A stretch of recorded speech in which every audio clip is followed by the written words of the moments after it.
all the devotees with Prabhupada are just arriving at the new temple that we got just a few months ago in Rue Le Sueur. So Bhagavan thought that rather than Prabhupada speaking in the temple room, he should speak from the balcony so that he could speak to the people in the street. And also he liked the idea that it was a kingly way of speaking, as in the past the French kings would speak from that balcony to the crowds. But he had to ask a permission, so he asked the administration of Paris if it was possible. And the officials told him, yes, it's possible, but you cannot use a microphone. So when he said that to Prabhupada, Prabhupada started to laugh, and he said, well, this is the way to say yes when in fact you want to say no. And as it's impossible to talk to a big crowd of people without a microphone, they will not hear.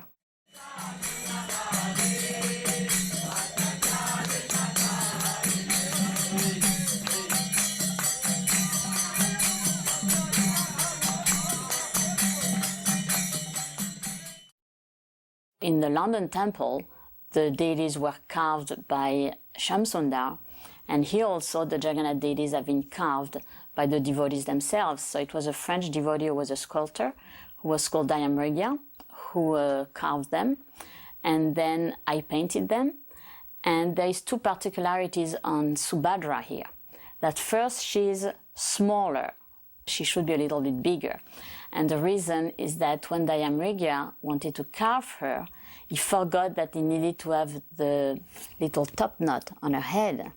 And then when he realized he had to do that, then he had to make her shorter in order to be able to carve the top knot on her head. So that's why she's kind of smaller. She also has different eyes than most of the Jagannath deities. And the reason was that I painted them according to a picture that I got from India, but I didn't like the look of the eyes of Subhadra, so I just changed the eyes and I made them lotus-shaped eyes, which no Subhadra deity ever had in any deities from India. But everybody found it very, very beautiful, and Prabhupada found them very beautiful, though very unusual eyes for Subhadra. Later during that visit to London, before Bhagavan and I went on to Paris, Srila Prabhupada called us into his room and to give us some more instructions and inspiration. And I was very much hoping at that time to receive a personal instruction from Srila Prabhupada. Prabhupada gave many general instructions, but of course a disciple always hankers to have some personal interrelationship with his spiritual master and receive some special instructions. So I was a little shy to ask, but at one point I spoke up and I said, Srila Prabhupada, could you give me some instruction? So Srila Prabhupada leaned over the desk at that time and looked at me in my eyes. He said, preach boldly and have faith in the holy names. I've always tried to follow that instruction of Srila Prabhupada as a guideline for the rest of my life. I was so nervous at the time, I don't remember how I felt.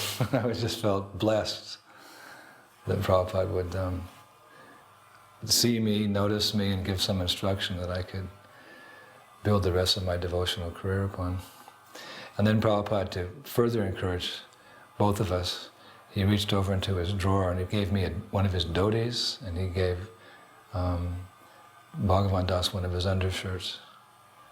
And he just smiled, and then after a little more conversation, we left for our service in Paris, France.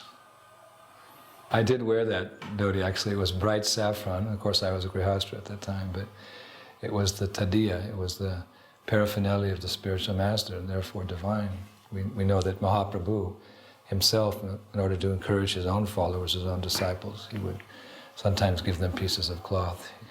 A piece of his cloth was sent to Maharaj Bhattaparudra, who worshipped as non-different than the Lord. A piece of his cloth was sent to Gopal Bhatta Goswami in Vrindavan. So this tadiya, this nectar, this mercy of my spiritual master, I took that very seriously. I used to wear that as a chadar, actually. And sometimes when the sannyasis would come through, they would chide me, "You grihastra and you're wearing saffron?" I said, yes, this is no ordinary cloth. This is the dhoti of our spiritual master, Srila Prabhupada. I'm not taking it off for anything.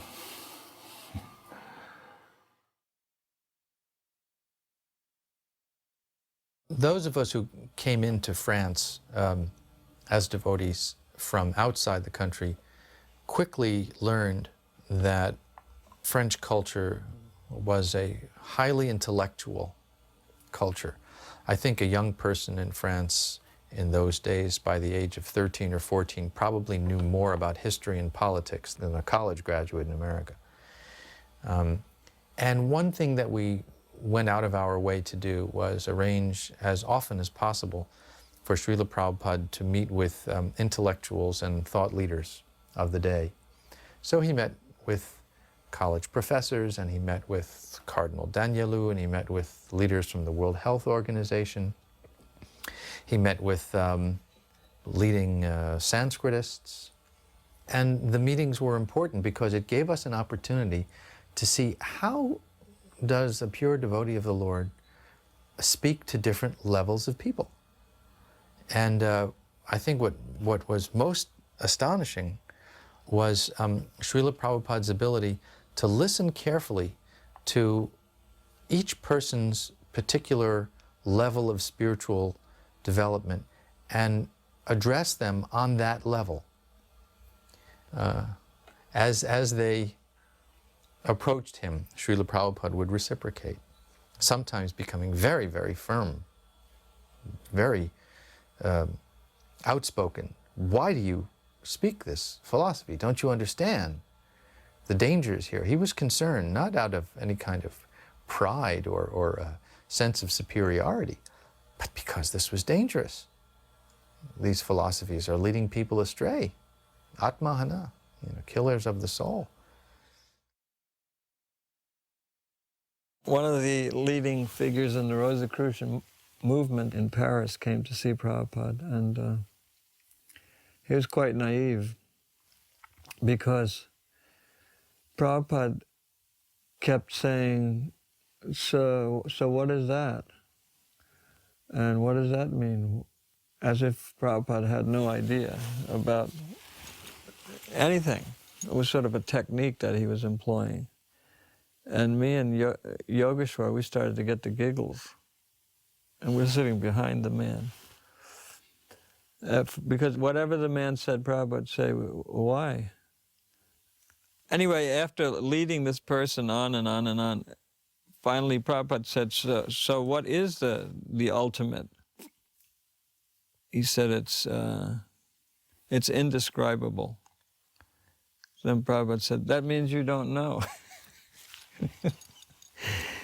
But still, the man never became, put off by Prabhupada. He thought that Prabhupada was really, wanted to learn about the Rosicrucians.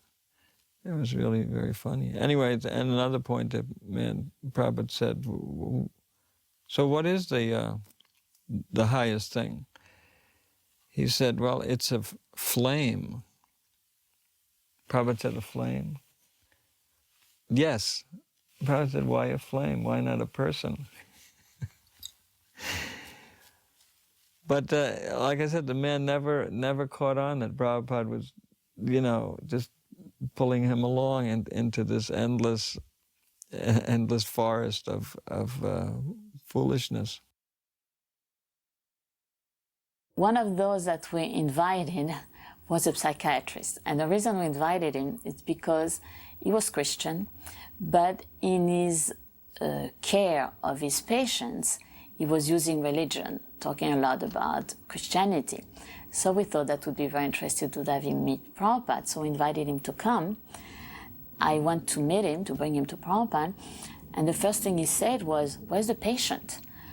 So we said, well, there's no patient. We invited you to come and meet our spiritual master. I said, but I came to see a patient. Where's the patient? And when he saw there was no patient, he didn't want to come and he just left. So I was kind of embarrassed, and I went back and explained to Prabhupada that he didn't want to come out because he thought he was coming to take care of some sick person. And so Prabhupada just left, and he said he didn't realize he was the patient and we were going to cure him. When Prabhupada arrived at the airport in Paris, of course there were a lot of devotees there with flower garlands and so many things. And at the same time, the Indian ambassador to France arrived.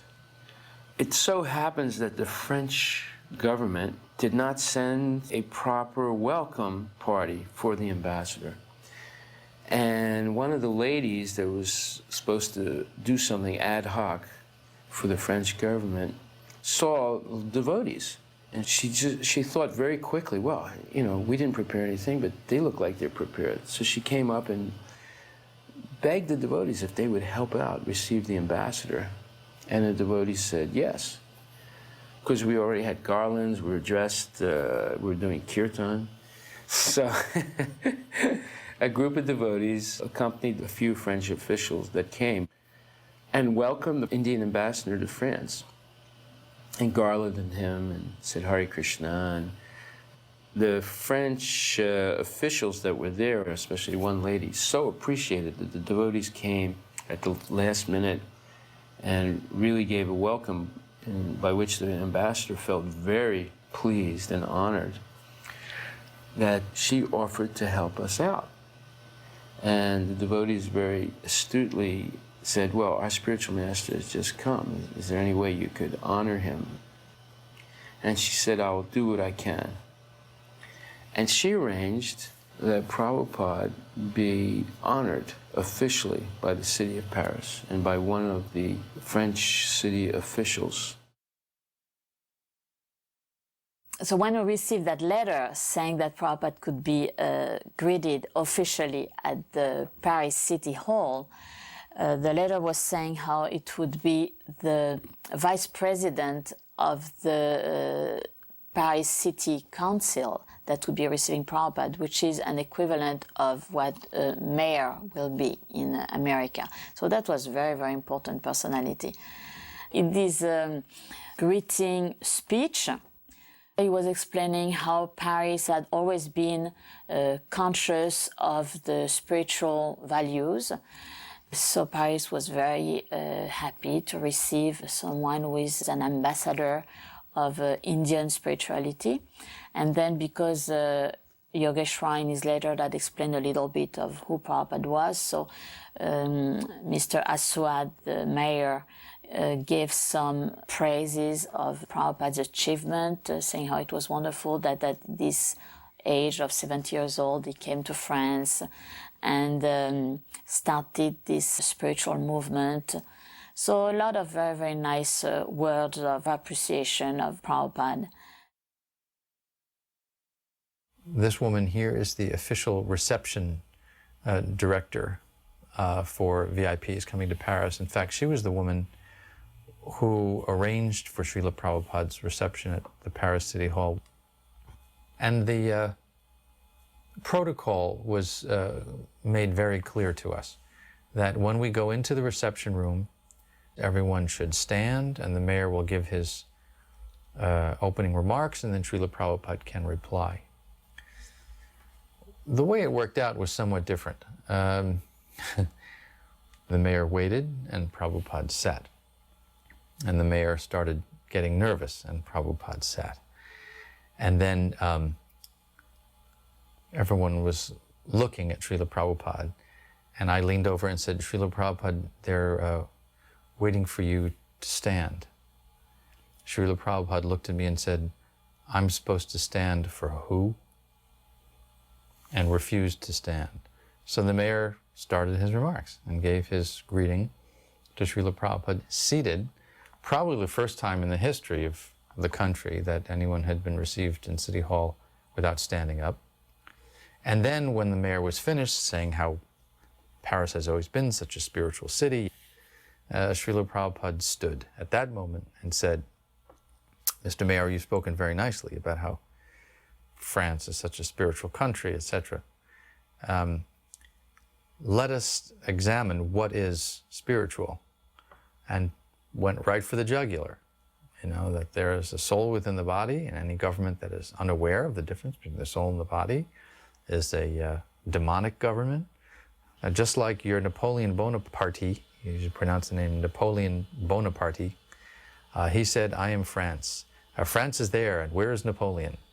The soul is gone. Where has it gone? This is the importance of proper spiritual training, is to understand the difference between the body and the soul. He took seriously what the mayor had just said about the importance of the spiritual values in life. So he told him, the government's duty, the duty of the politicians, the duty of all the leaders of the people is to train the citizens in God consciousness and spiritual life. And if they do not teach the values of spiritual life, how there is a soul different from the body, if they do not teach how there is a God who is a supreme controller, then they are not doing their duty. They are simply doing harm to the citizens. So that was pretty bold for Prabhupada to talk in such a stern way to the mayor of the city of Paris. And we could see when looking at him that he was kind of astonished by what Prabhupada was telling him. But Prabhupada really took the opportunity to give them a lesson on being good politicians and doing really their duty as the leaders of France. He was strong, and that was Prabhupada's style. He was strong. He didn't mince words. He could be very understanding and was always sensitive, but never compromising. An opportunity like this in the City Hall of Paris, before the mayor, before press, before dignitaries, Srila Prabhupada was the Acharya, the representative of Krishna and Krishna's world, and there was no compromising the message at all, ever. We do not remember exactly everything that Prabhupada had said during that lecture, and it's sad that it's not in the soundtrack and no recording was done because the recorders didn't work. You can see them on the movie. They are trying to get the recorder to work and it doesn't. But right after the City Hall reception, when we went back to the temple, all the devotees wanted to know what happened. So I told them the whole story of what happened during the whole reception. And they wanted to know what Prabhupada had said and what the mayor had said. And I was able to retell the devotees exactly, with all the details, everything that Prabhupada had told the mayor. And the reason was that when Prabhupada would talk, he talked always in such a perfectly structured way that it was extremely easy then to reconstruct the whole lecture, even though it was something like maybe a 15 minutes talk, 20 minutes talk, because the points were really following each other in a very logical order. And I realized that a few times after having, in the same way, repeated to devotees different lectures that Prabhupada had given when the devotees could not be around. And I was always amazed by that, of how Prabhupada was able to speak so concise, so precise, so perfectly structured. And that's one of the things I always liked so much and admired so much in Prabhupada, was his intelligence in the way he knew the philosophy, wrote the books, explained the philosophy, but that when he was speaking in public, it was always in such an effective way. It was really remarkable. What made it ironic was that at the very same time that Prabhupada was being received as a VIP in the City Hall, Indradumna was leading a Sankirtan book distribution party in the Paris metros and found himself under arrest by the Paris police. This was not an uncommon irony that Srila Prabhupada would be received as a dignitary, a missionary ambassador of peace from India. And yet the program for peace that he was initiating rubbed a lot of people the wrong way. So they didn't dare not receive him because they recognized that as someone with a large following who was very respected by Indian culture, they had to receive him. But yet at the same time, they would do whatever they could to suppress the Sankirtan activities. A few reporters were there. There was articles. At that time, there was a lot of reviews, different magazines, but very, intellectual magazines that were writing articles about us. And most of the time, this magazine, that was very nice what they were saying about us. But the general, daily newspapers, they were also very often writing articles on us. And sometimes it was very nice, but sometimes it was making fun of us because we were so strange, and they could not take it seriously. All these people in these yellow and white robes dancing in the streets with the little sika. It was so strange to them. And they would call them the fous de Dieu, which means people were mad for God, because they would see us chanting, our arm raised, and so ecstatic and so happy and smiling. So for them, we were the fous de Dieu, people completely mad after God. Even though they were sometimes making fun of us, it was nice and kind. So it was not bad. It was not like much later on when we had these anti-cult groups. Then that was very, very bad and nasty, but not at that period. So right after the official greeting, then we went with everybody at the room where we had prepared all the prasadam. We had a buffet with all kind of very wonderful vegetarian dishes, and everybody took very, very happily. It was very nice. When Prabhupada saw this magnificent historical building, he was so astonished to see that he said, "I didn't know that this kind of building still existed." And then when he came in, Prabhupada was just saying how beautiful the building was, because he was saying all this wood carving on the walls and all these Greek and Chinese vases and the big chandeliers on the ceilings, the furniture. It was very, very antique, all the draperies, it was very luxurious, very, very beautiful. Yeah. So in one of these articles, one of the journalists who was there, he saw that when Prabhupada came in, all the devotees paid obeisances. So the way he reported it in the newspaper was that all these Hare Krishna devotees kissed the carpet where so many great personalities had been walking, like the General de Gaulle, like the Queen of England had walked on this carpet, and the devotees were kissing the carpet. I mean, it's true, that to people who see us doing that, they all interpret it in such funny ways. It's so strange to them. For us, we don't even pay attention to it. It's so normal. But for them, it's really weird.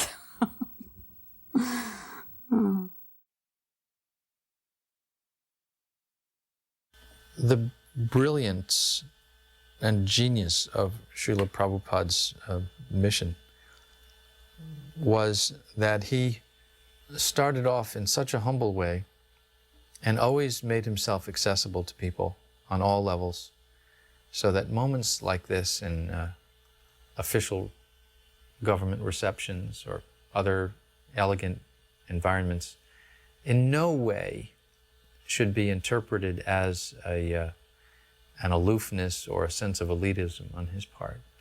They were nice to-dos when they could be arranged. It brought a certain notoriety or cachet to a visit.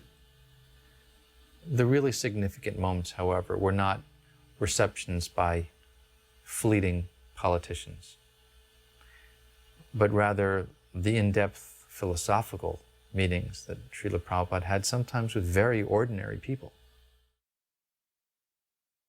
When I invited him to come, a Christian priest, I explained him about monotheism in India, and he was very astonished, because most people think that Indian religion is only polytheist. So when he heard that there was also monotheism, only the worship of one God, he was very, very pleased. And then I explained to him about how Bhakti was the devotional part of the various schools of thoughts in India, and that it was so close to the Christian understanding of love of God. So he was very, very pleased. And when I invited him to come to Prabhupada, he said, yes, yes, he wanted to come. And this time when Prabhupada talked with him, he had a very nice and sweet and gentle talk with him, and not the heavy talks that he had sometimes, like for example, when he was talking with the Cardinal Danielou. Then he talked also with a gentleman called Mr. Geoffroy. He was the founder of La Vie Claire, which means the clear life, the pure life, which was the first health food store, vegetarian health food store that we had in France. So this was a very, very wonderful personality. It was Prabhupada who made him come. And Prabhupada had a very long talk with him about eating pure food. Mr. Geoffroy, of course, was explaining how they wanted to give very pure food in their stores. And Prabhupada, he wanted us to have a farm at that time. We didn't have it yet. We didn't have New Mayapur. So Prabhupada was telling him, so we will have honey in our farm, so we can bring our honey and you can sell it. And we will have milk, so you can also sell our milk. But Mr. Geoffroy was saying, yeah, but the problem is that it's going to be very polluted. And Prabhupada said, no, we're not going to use pesticides, so it's going to be pure. But the gentleman said, but even if the grass is pure, the air is impure, so it will go on being polluted. Then Prabhupada said, well, that's for the reason that it's impossible to have everything perfectly pure. So that's why we are offering everything we are eating to Krishna. That's the way to have things perfectly pure. Otherwise, it's impossible in this material world to have completely pure food. Yogeshwar had tried to get some people from politics to come see Prabhupada, and one of them agreed to come. He was called Mr. Mesma, and he was a senator. And what was very interesting is that Prabhupada, whenever he was talking, especially with Christians, but also with politicians, he always wanted to talk about not killing the cows, not killing animals.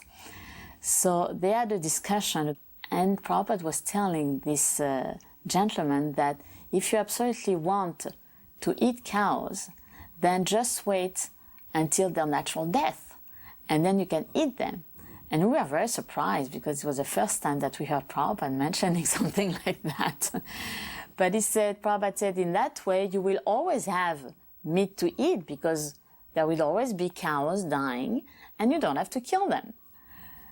So that was very surprising also to the gentleman, who certainly didn't put it in practice. But it was an interesting point that Prabhupada could consider, okay, if you absolutely want to eat meat, then do, but at least wait until their natural death.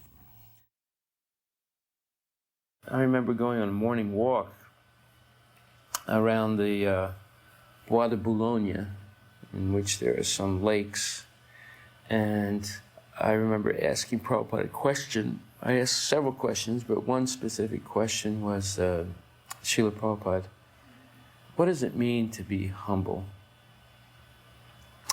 And his answer was really incredible. He said, humility means that you're convinced beyond any doubt that there is nothing in this world, absolutely nothing in this world, not your money, not your family, not your fame, not your gun, not your education, nothing that will save you except the mercy of Krishna.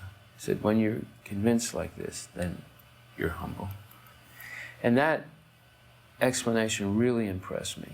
In other words, he was saying, when you depend completely on Krishna and no longer rely on any material thing or formula as a backup, you have no longer any backup, just the mercy of Krishna, then you'll actually be humble. So that was a wonderful explanation that he gave. And that stayed with me all these years, because that is actually the foundation of humility in Krishna consciousness. Now, obviously, Prabhupada was an example of that.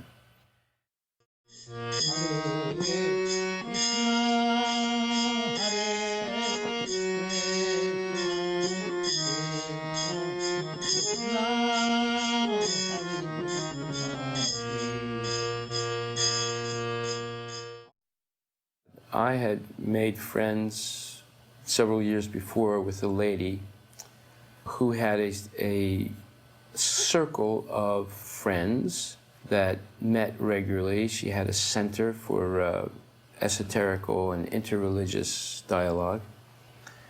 I had spoken at her center several times, so she and I had become very good friends.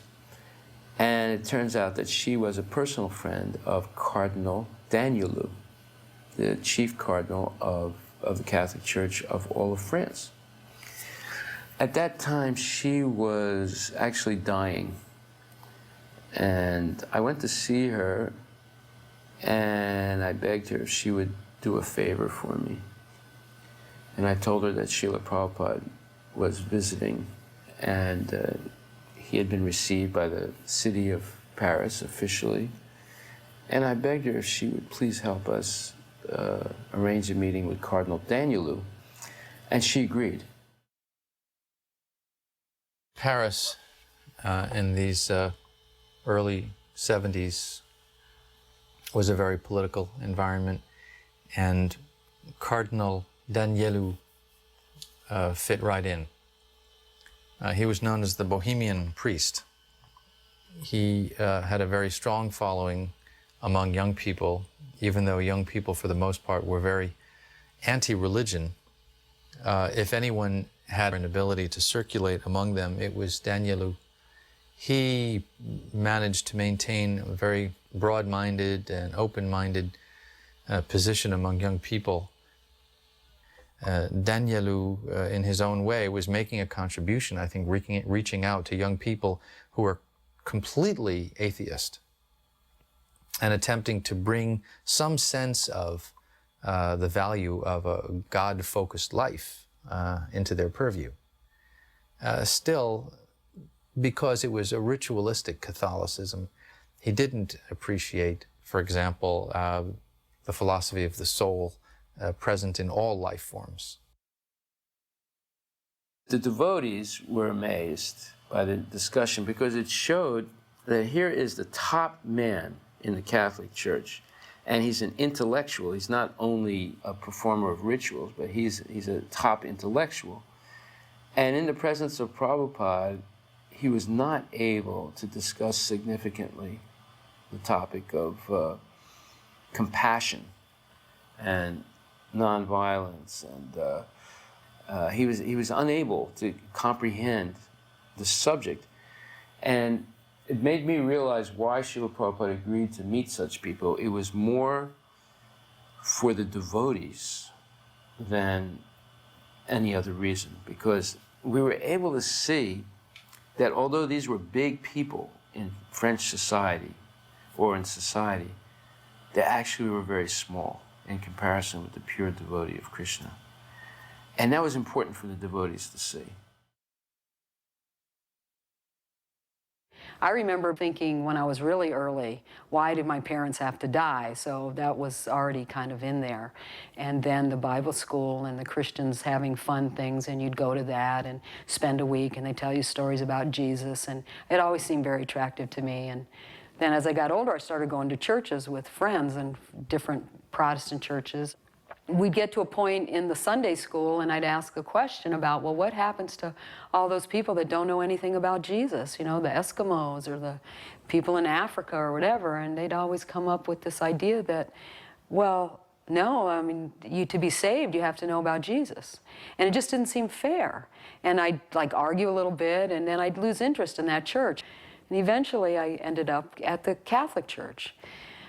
And when I asked them that question, they said, well, you know, innocent people don't go to hell. There's purgatory or there's limbo, and we pray, and there's a process. And they can move up to heaven. And it seemed to make sense to me. And I thought, okay, that seems fair. And Shruti Rupa and I, by then, had kind of got also interested together. We had been friends since elementary school and lived down the street from each other. So she and I and my two sisters started going to catechism at the Catholic Church, and we did that for a while, and eventually my sisters and I got baptized. The Catholic nun, Sister Dominica, she encouraged me to go for confirmation. It's like the next step in the Catholic Church. You pass a slight little test, they ask you questions, and if you have any doubts, this is when your doubts would be cleared up, because you're going to go through this ceremony and you're going to take the Catholic faith as your faith. And if you fall away later, it's a more grave sin. It's a mortal sin, a stain on your soul that cannot be removed easily. So I was going to classes, and now I came up with a different question. What happens with my pets? Do my pets go to heaven? And it was totally sentimental on my part, because I wasn't a vegetarian, but I just wanted to know. And she was very sorry. You know, the nun kind of put her head down a little and said, no, animals don't have souls. Only people have souls, so only people go to heaven.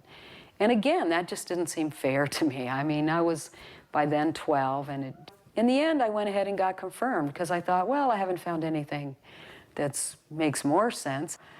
And then life goes on, and adolescence comes in, and you get distracted, and you're a teenager, and so many things happen. And interestingly enough, Shruti and I remained good friends, and we would get into kind of other things together. You know, we'd talk about Siddhartha or just Eastern stuff in general. Not real deep, but just it was the hippie kind of thing to do. It was kind of cool. And at some point in all of that, I had made a type of commitment that if I hear the truth, I'll accept it.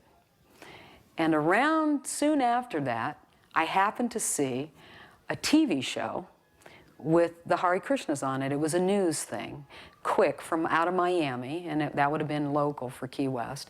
But the thing that I remembered was the 4 regulative principles. And so I heard that, and I immediately kind of made a decision. I don't know if I want to find out too much more about this, because it might actually be the truth.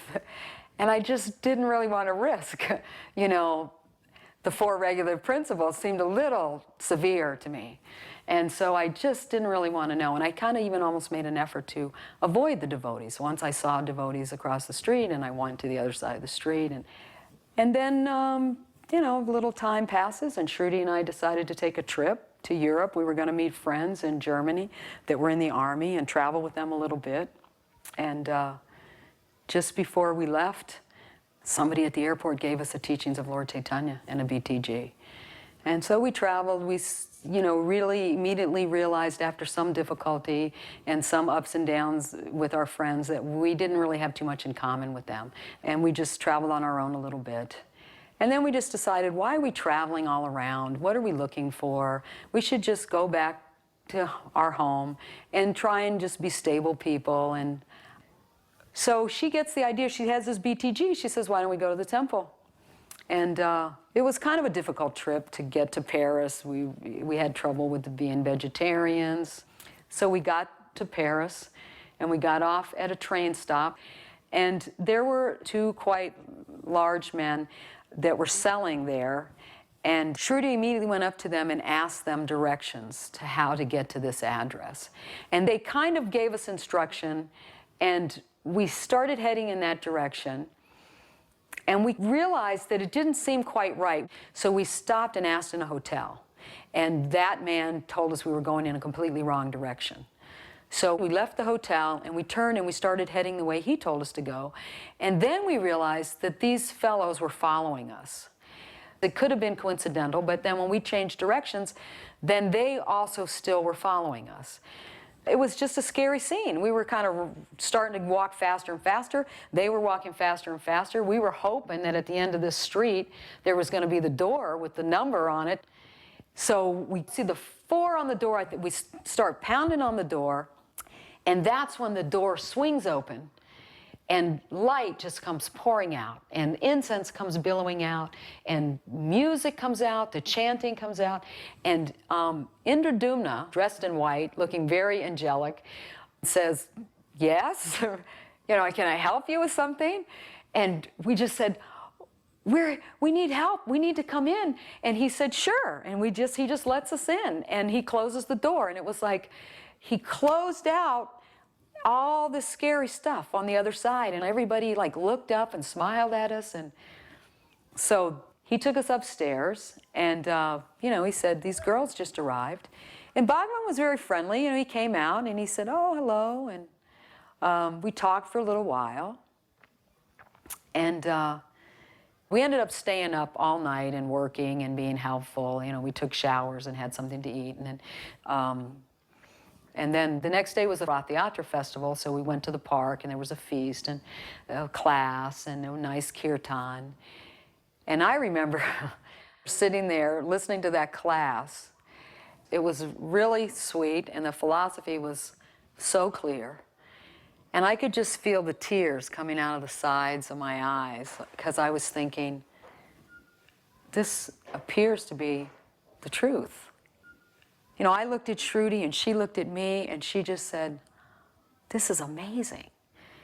And, you know, I was agreeing, we were just like stunned. What did we stumble into? And Bhagavan walked around after that and he asked us how we were doing. And we said, oh, okay. And he said, well, you know, our spiritual master's coming in a few weeks. Why don't you girls think about staying for a couple weeks and then you could meet him? And he said, you know, you could help. We're trying to get ready. We need some sewing. We need some cleaning. We need painting. And we've got the new temple. And when we didn't look like we were jumping at the opportunity, he said, and you could always go sightseeing.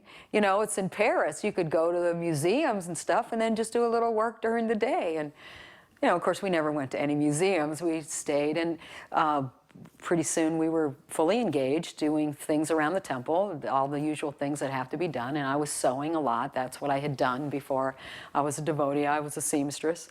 So I was sewing every day. And I did a lot of the sewing in Prabhupada's room, his asan, the curtains, and things like that. And I remember distinctly every day going in and praying because I was kind of confused. I mean, these seemed like really nice people. And that's how I would pray. I just said, you know, these seem like really nice people, and they say this man who's coming is your servant. And I don't know if that's true or not, but in case he is, I would like to be a little bit helpful. And I would like to know if he is. So that was kind of the mood, and that went on for a few weeks, and then Srila Prabhupada did come. And you know, it's a flurry of excitement because he didn't come to France very often. So the devotees were really getting ready with programs and people to come see him and, you know, dignitaries and educated people. And everybody was real excited. When Prabhupada came in, I remember him sitting on the Vyasasan talking, but I can't really remember what he was saying. I don't really remember really connecting with him. I mean, he seemed nice enough, but I was more kind of involved in the activity. There was always something to be done and, you know, somebody directing you, take this here, take that there. And so everybody was very gracious. And I particularly remember that Yogeshwar was very gracious. He was always trying to include, and I was still kind of bewildered. And Yogeshwar was really excited about Prabhupada speaking to this cardinal. And he was playing it for us. And, you know, I was interested, and so he starts the tape, and Prabhupada's speaking with Cardinal Danielou, and we're listening, and you know, there's translation, and you're getting the gist of it, and it seems like two elderly gentlemen that seem to be equally dignified, exchanging ideas about spiritual life, and it's kind of vague, but I got the gist of that, and it flows, and all of a sudden, out of the blue, Prabhupada says, what about the animals? And even today, I mean, without a doubt, even today, I get like chills when I think of that because I went, what? And Prabhupada says, what about the animals? And he goes into a whole thing about the animals, and the cardinal says the same thing that the bishop had said to me years before. Well, the animals don't have a soul, and he makes all these justifications. You need the meat to eat, and people, it's more important to feed people. And Prabhupada answers one question after another, and the cardinal like persists. It seems to be almost I won't say a battle, but you know, Prabhupada's he won't let him off the hook. And he brings up the analogy of if a man has two children and one child has diminished capacity, does he love the one that's not so intelligent less than the one that's qualified? And of course the animals have a soul, and of course the animals, and I mean, it never fails to move me. All of a sudden I felt this real clear understanding, almost like a voice. Yes, this man is my servant. Yes, this man will answer your questions. He will answer the questions you forgot you had, and the questions you haven't even thought of yet. I mean, it was like so clear that I was stunned. So I didn't have a doubt. I've had lots of ups and downs, and I never had a lot of association with Prabhupada, but I just felt that Krishna had answered that request. I had had that simple request. I would like to know.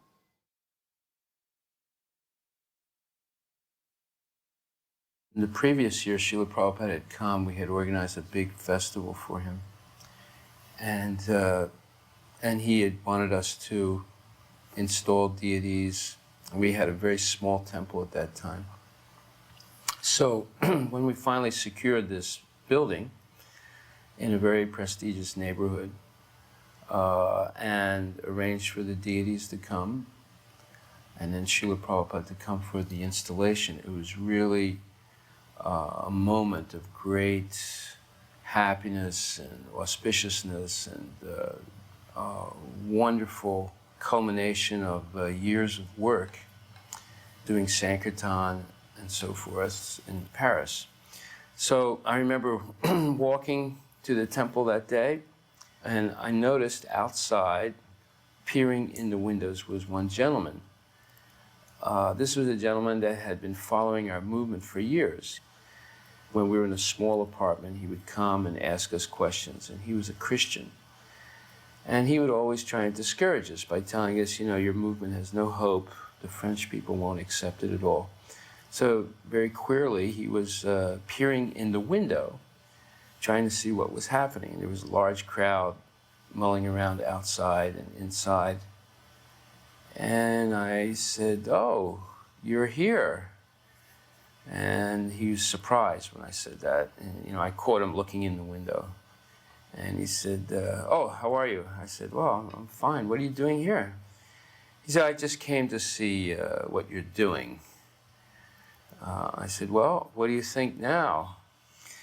And now, you know, Prabhupada is present, large numbers of devotees in a temple in a prestigious area of Paris. And he was livid. And I said, "Well, you see, Krishna has a big plan for the French people. And now you're seeing it unfold. And it's thanks to you also, because you were always encouraging us." And he almost choked when I said that. I said, "Yes, you were also encouraging, because you kept coming and telling us there's no hope. And every time you said that, that gave us more hope to do something for our spiritual master." So I just left it that. So it was really wonderful walking into the temple and seeing all the fantastic preparations. And I remember, you know, just the sheer ecstasy of chanting Hare Krishna during the whole installation ceremony. All the devotees were very enthusiastic, inspired, and in great state of bliss with the presence of Prabhupada and the installation of Srila Paraseshwara. And the deities were so beautiful. It was like electrifying just seeing them. They were just brilliantly shining and glowing. And every one of the devotees was also glowing. I'm just remembering back to 1972 in Amsterdam, and Srila Prabhupada was installing Lord Jagannath, Baladev, and Subhadra. And most devotees know the situation that was occurring at that time. There were a lot of faux pas as far as the fire yagya went. And I was watching Srila Prabhupada install the deities, and I was seeing Prabhupada's concern that the deities be taken care of nicely, that everything be first class for the deities, and unfortunately it wasn't, and Prabhupada became very angry. And I was watching this. There were reporters there were guests, there were devotees. Prabhupada was not even concerned with what they thought. he was concerned that the deities actually be taken care of properly and that everything be first class. And so that incident, along with what happened in Paris, the next year was 1973 when Radha Parasishwara were installed. I was also there. And everything was first class. The fire yagya was very nicely set up. It was very opulent. Prabhupada was very pleased with that. And just his care and concern for the deities. These two incidents in the beginning of my Krishna consciousness were the foundation for my own deity worship. I mean, I've been engaged in deity worship for over 30 years. And to see Srila Prabhupada personally present, serving the deities, impressed upon me so much how we must always take care of the deities under any circumstance. And I think this is something that I can never forget. When we received the deities from India, we noticed that it needed a little bit of retouching of the painting. And while I was painting Radharani, I noticed that she had a little spot, brown spot on the white marble. So I wanted to cover that little spot. So I painted over the little brown spot on her cheek. And you see here that Prabhupada is rubbing Radharani's cheek. And the reason is what happened is that when he saw her, she was completely white. And then when Bhagavan poured on her the different oils, the oil made the pain go away. So suddenly he saw the little brown spot appearing. And that's why he is rubbing Radharani's cheek in order to see what's going on. So of course later on, after the deities were installed, I went back to repainting that little part on her cheek and it became white again. Then Prabhupada mentioned two things about Radharani.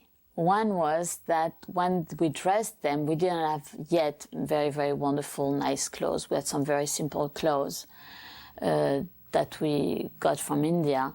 And the skirts were falling very flat around Krishna's body and Radharani's body.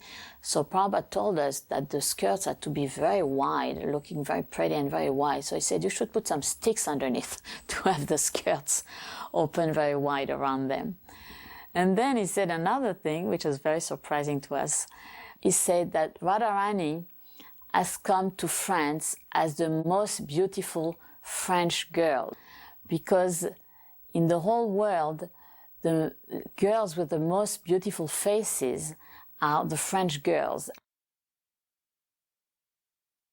During one of the temple kirtans, I had put down my movie camera and picked up a still camera to take pictures. I took a few pictures and then put that down and joined the kirtan. As I was dancing in kirtan, I turned to Prabhupada. He was motioning for me to come over. So I approached the Vyasa-san and he said something I couldn't understand because of the loud kirtan. So I put my ear very close to Srila Prabhupada's mouth and I heard the words, "Never put down your camera." Immediately, I ran over to the camera, picked it up, and started taking pictures. And I've tried over the years, although not always successfully, to carry out that order. During that fire yagya and the bathing of the deities, I was a little bit obsessed with burning frankincense in the yagya. So I kept putting frankincense on cinders, and it caused a lot of smoke. Of course, it was very fragrant smoke and obviously auspicious. But Prabhupada kept looking at me. What am I doing with the fire? I kept continually putting more and more grains of frankincense, so it kept filling the room with fragrant frankincense. And I guess this was my way of sneaking in a yagya of incense as a precursor of my developing the business of spiritual sky. But it certainly led to a very successful business, as well as, of course, the successful installation of the deities. The temple was not very big, hugely crowded. there were people from the area at the windows outside wondering what on earth is going on. And the deities were very, very beautiful. It was a very exciting time. We had not had Krishna deities in Paris before, so this was very meaningful to everyone. While the deities were being dressed, that is to say, after the bathing ceremony, and while the deities were being prepared for the first unveiling, Srila Prabhupada went out for a walk. When we came back from that walk, the curtains opened, and Srila Prabhupada stood looking at the deities for a long, long time. Kirtan was going on. Then he turned and walked down the marble temple room to his Vyasasan, and we all noticed there were tears streaming down his face. He sat on the Vyasasan and used the edge of his dhoti to dry his eyes, and started his lecture by saying that the meditation on the Lord begins from the lotus feet. Therefore, I am inquiring, why are there no ankle bells? In our haste to dress the deities in time for Prabhupada's return from his walk, we had neglected to put Krishna's ankle bells on. Prabhupada, of course, noticed. But it was a very touching moment, because God must be real. I mean, look at how much love this person has for him. It was very obvious to everyone there that we have not been led into some kind of cultish practice or something. Here's Prabhupada, there's Krishna. Here's Prabhupada weeping out of love of seeing the Lord of his life. This is real. I was upstairs with Himavati, and we were gluing together the peacock fan for the arti that Prabhupada was going to do. So we were finishing up the peacock fan. And I remember when it came time to offer the camphor, you know, usually we'd put a little ghee wick and sprinkle a little bit of camphor on it. Prabhupada he didn't want that. He sent it back up, and he wanted a big chunk. So he put a big chunk of camphor, and then he, you know, the big billowing camphor, you know, we'd never do that because it would make black and everything, you know. So we would be very conservative, put a few sprinkles. But he wanted a big piece. And then, you know, and then the fan was okay. He used the fan. I guess it was several months later, there was an article in BTG on this installation, and they brought the magazine to Prabhupada. He was in Vrindavan at the time, which they would always do. Whenever there was a publication, wherever Prabhupada was, of course, you know, they would rush and bring it and show him the last Bhagavatam that was produced, or BTG. So he was at his sitting desk right here at Krishna Balaram, and they brought in the BTG, and Prabhupada started paging through it. And it had the pictures of the deities on the altar. And Prabhupada looked at the one picture, and in the picture there was Krishna and Prabhupada. You could see, you know, the shot that was taken was Prabhupada and Krishna. And Prabhupada smiled. He said, just see. He said, I am looking at Krishna, and Krishna is looking at me. After the installation, when Prabhupada did the arti, he performed arti for the deities, and that really amazed all of us. And I remember playing the mridanga and standing very close to Prabhupada. All the devotees were so happy. It's just incredible. And Prabhupada was meditating on Radha and Krishna while he was performing the arti. And I had never seen Prabhupada perform arti before that, and it was quite an experience. He took his time, and he meditated deeply on the deities, and it infused everyone with, you know, deep spiritual ecstasy.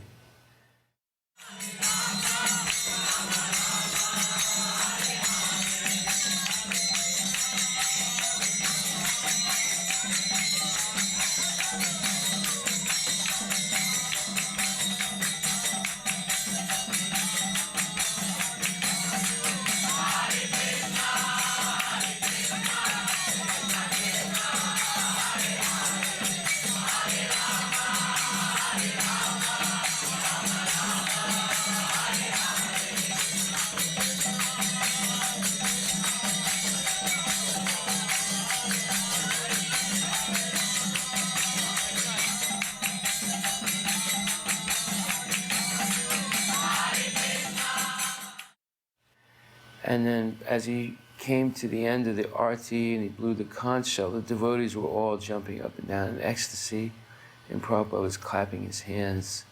And he started slowly, he was just watching and clapping his hands, and then Prabhupada just started jumping up and down, and that just created, you know, waves of ecstatic dancing and joy in all the devotees. It just was an overwhelming experience. And I remember just banging on the mridanga. I had really a feeling that I was no longer part of the material world, that I was with my spiritual master and all the devotees in the spiritual world. I was allowed to come and see Srila Prabhupada for the first time. It was in the evening. Srila Prabhupada's room was dimly lit. I remember sitting near Srila Prabhupada, and he asked me a few questions. He asked me what my father did, and I replied that he'd been in the Foreign Service. He asked me if I would like to be initiated, and I replied yes, but I'd like to know more about it. I felt that I should do something in order to deserve being initiated, but I had no doubt in my mind that I wanted to be, and I wish I had said yes. That first meeting with Srila Prabhupada, it completely changed the course of my life. I knew right then that I'd never met anyone like Srila Prabhupada in this lifetime, and I would never meet anyone like Srila Prabhupada again. There was like this universal feeling that emanated from Srila Prabhupada. It was like he possessed the power of the universe.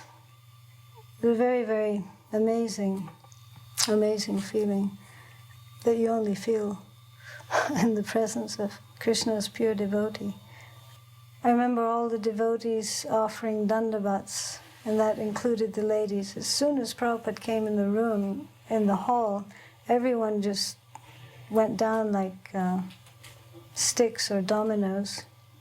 And that was very impressive to a newcomer. There's a couple of things that also impressed me. Hansadutta wanted me to go to Germany, and Bhagavan wanted me to stay in France because I spoke a little French. But a god sister reported back to me that Srila Prabhupada had replied that she can go wherever she wants, she is free.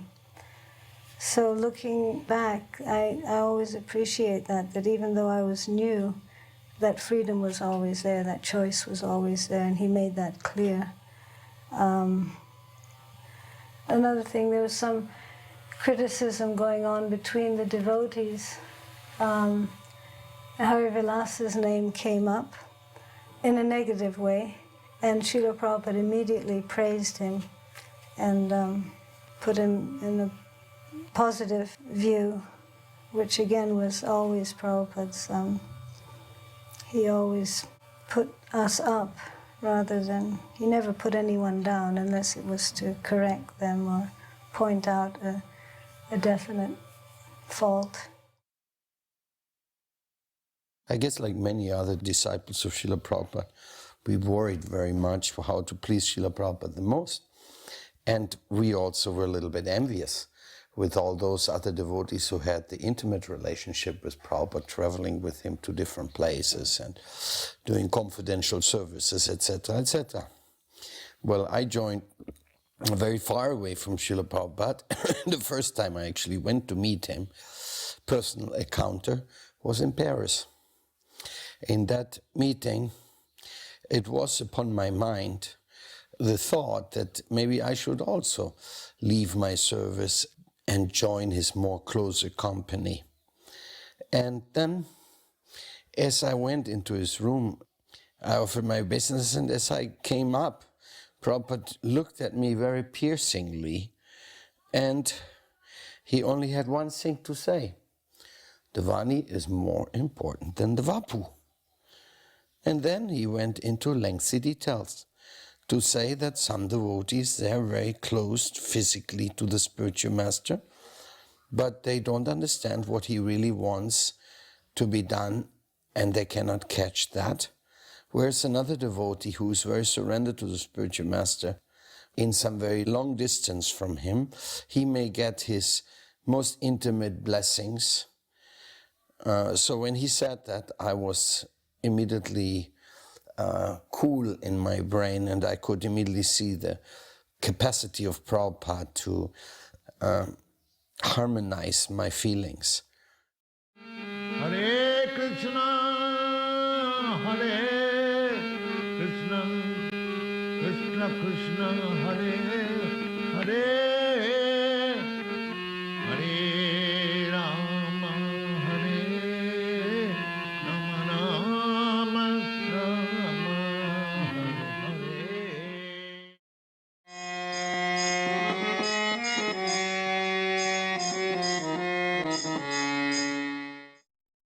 Prabhupada stayed here for over a month, I think, or at least a few weeks he was here, and it was really beautiful time of year, which is not real common, that you can get several days in a row with sunshine.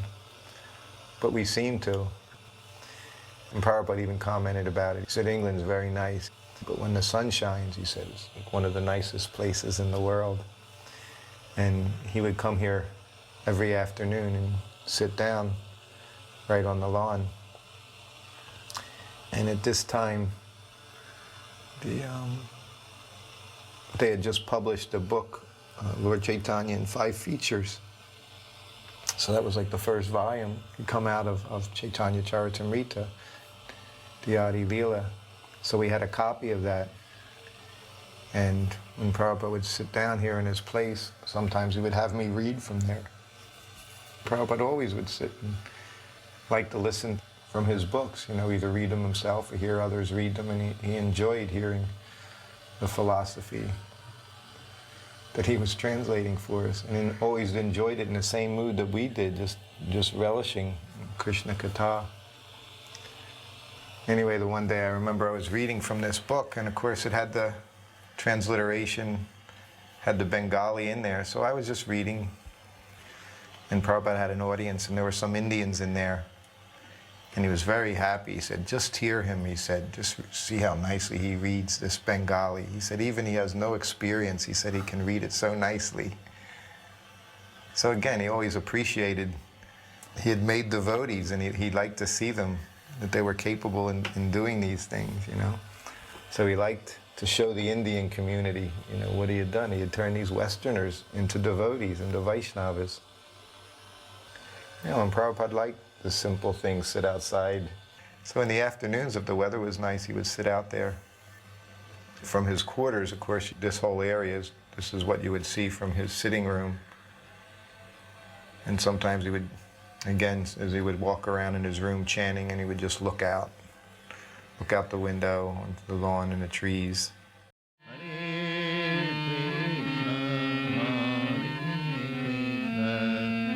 Krishna Krishna, Hare Hare.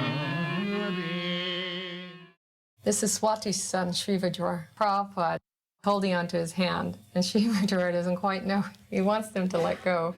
But every day, Srivajor got a lot of mercy. Every single day, he would come out there, and he would have a lot of interaction with Srila Prabhupada. It was very sweet. Someone had told me that Prabhupada liked very lightweight, very fragrant garlands. So some English flowers like stock and sweet peas, which are very, very fragrant, very pretty colors and very lightweight. So I would buy these from the flower market, and in the van on the way to the manor, I'd make the garland for Prabhupada. And I was there one day, and somehow or other Malati got hold of me, and I was helping her. And the garland didn't get to Prabhupada during class time. She said, we'll bring it up now with the prasadam. So she took me up to Prabhupada's room, and I had the garland, and I was kind of holding it as if to, you know, inviting someone to take it from me, to give it to Prabhupada. And Prabhupada looked at me, and he he raised his head and indicated that I should come and give the garland. So I went forward. Needless to say, I was extremely nervous. I didn't want to touch Prabhupada. I didn't want to drop it on his head. I was petrified. But as I put the garland over his head, the top of his ear brushed the inside of my hand, and it was so soft. I can still feel it now when I think about it. And he was smiling like anything. It was so wonderful. He said, "Thank you very much."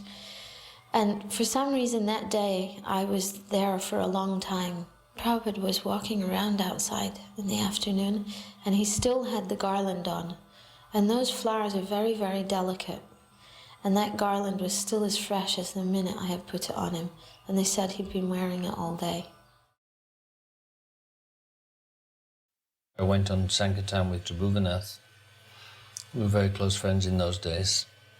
So one day we came back to the manor, and we saw that Srila Prabhupada was sitting on the lawn with only Shamsundar. We thought that this is a wonderful opportunity to have an intimate association with the spiritual master. So we rushed down to the lawns, and we went over there and sat down. And Prabhupada looked at us, and he seemed to be a little bit disturbed. And he kept looking at us and talked a little bit to Shamsundar. Then he was looking again, and he didn't look very happy. So then suddenly he turned to Shamsundar and said, "These men have no work, they have nothing to do." So I thought, oh my goodness. So I realized also at that time that just, there were a lot of people who wanted to be seen with Prabhupada or to be with Prabhupada, but this was not very important. And during the course of my time there, I was taking his slippers and giving him his cane, and every morning take him down to class and bring him back, but I never said anything except, Jai Srila Prabhupada. I didn't feel that I wanted to impose upon him. And the women were making so many nice preparations. Well, I didn't live there, so I had no place to prepare anything, but I thought I have to offer Prabhupada something, so I'm going to make some popcorn. But I'm not going to give it to Prabhupada myself. It's just like a cute thing that the kids can give Prabhupada. So I just made some popcorn, and I must have put it in a bowl, covered over, and I sent Vaishnav and Manjari. So Prabhupada sees we're holding something, and it's covered up, and he's looking, anticipating, "Oh, what have you got for me?" And the kids wouldn't take it. They refused to take it from me. I was so embarrassed. It's like, this is not what you offer your spiritual master, some popcorn. I remember I used to walk sometimes slightly in front of Prabhupada and sort of sideways on, so I could half see where I was going, because I'd had the unfortunate experience once of practically treading on Prabhupada's heels and felt excruciatingly embarrassed by it and in great anxiety. But I really wanted to be close enough to Prabhupada so I could hear what he was saying. So it was just walking past the gates of Lechmore Heath, as they used to be. And Prabhupada was talking about how there are so many glowworms in the age of Kali, so many people trying to offer spiritual solutions. And then he looked at me right in the eye and said, "So what is the use of so many stars when with one moon you can light up the whole night?" And it was such a touching experience, Prabhupada talking in that way, directly looking in my eyes so deeply, seeing for the first time Prabhupada's depth of purpose. It felt like Prabhupada was asking, "So when you were going to become a moon?" Because this is what Prabhupada wanted to do. He wanted us all to become moons. Prabhupada on his way to his throne.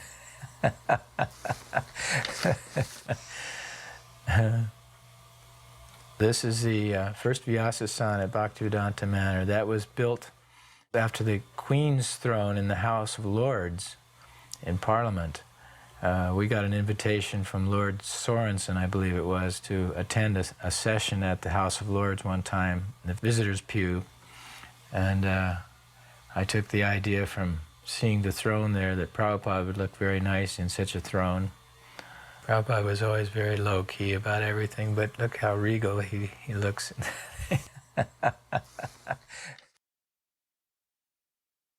Then he went into the temple room, and they'd built a Vyasasan incorporating the railings from the staircases. And it was very big. And Prabhupada looked at it and he asked, "Oh, who's this for? This is for Lord Shiva?" And about 6 o'clock in the morning, I was sitting on the Vyasasan, sideways on, painting these lotuses. Everyone had been up all night, and the temple room was a whole hive of activity. And I must have nodded off. And I opened my eyes, and I was sitting there with the paintbrush still in my hand. And the temple room was empty. And the door that Prabhupada used to walk through out onto his morning walk was open. And there was one devotee there. I said, "Has Srila Prabhupada been through already?" He said, "Yeah." I said, "Did he see me here on the Vyasasan?" He said, "Yes, of course." And what did he say? "Prabhupada saw you there sitting on the Vyasasan with a paintbrush in your hand, sound asleep," and he laughed. Where we get people together is politics, and I thought, I better ask this question. And I said, "Prabhupada, sometimes I have a question, and it's too detailed for the scriptures, and the spiritual master isn't around. What should I do?" He said, "If you chant Hare Krishna very nicely," he said, "all the answers will come from within." There was this English fellow who came. He was in his 30s. I can't remember his name. And he was rather disturbed over the story of Junior Haridas, that he had committed suicide for seemingly such a small offense. Lord Chaitanya chastised him so heavily. So Prabhupada explained it this way. He said, Junior Haridas, he went back to Godhead. He said, just because the father chastises the son, it does not mean he does not let him back into the house. One day we were sitting in Srila Prabhupada's room, and all of a sudden George Harrison walked in with a group of Indian people. And he paid obeisances, and he was very excited that he had a song he wanted to play for Srila Prabhupada. The song was "Krishna, Where Are You?" And he had produced it and played instruments on it, and Lakshmi Shankar, who was with him, sang the song. So Prabhupada listened to it, and as he was listening, he was smiling and tapping his knee in rhythm. And then afterwards, Srila Prabhupada said, "Yes, this is the proper mood, always searching for Krishna. Not that we have found Krishna, but we are always searching for Krishna, just like the 6 Goswamis." Of course, George was very, very happy. He and Srila Prabhupada had a wonderful relationship. When George walked in and paid obeisances, you could really see his great feeling and humility. "Krishna, Where Are You?" can be found on the album Shankar Family and Friends, referring to Ravi Shankar. The words are, "I am missing you, O Krishna, where are you? Though I can't see you, I hear your flute all the while. Please come wipe my tears and make me smile." Here's a short cut from it.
And another time he was looking out there and just looking across the lawn, the trees, and he said, "So," he said, "do you know what's the most beautiful animal?" And, you know, whenever Prabhupada would ask you a question like that, of course, you either wanted to know the right answer and say it, or you didn't want to say anything at all because you didn't want to say the wrong answer. So, of course, I was thinking different animals, and I thought, what, you know, you had to say a cow, you know. Krishna loves the cows, you know, he's Govinda.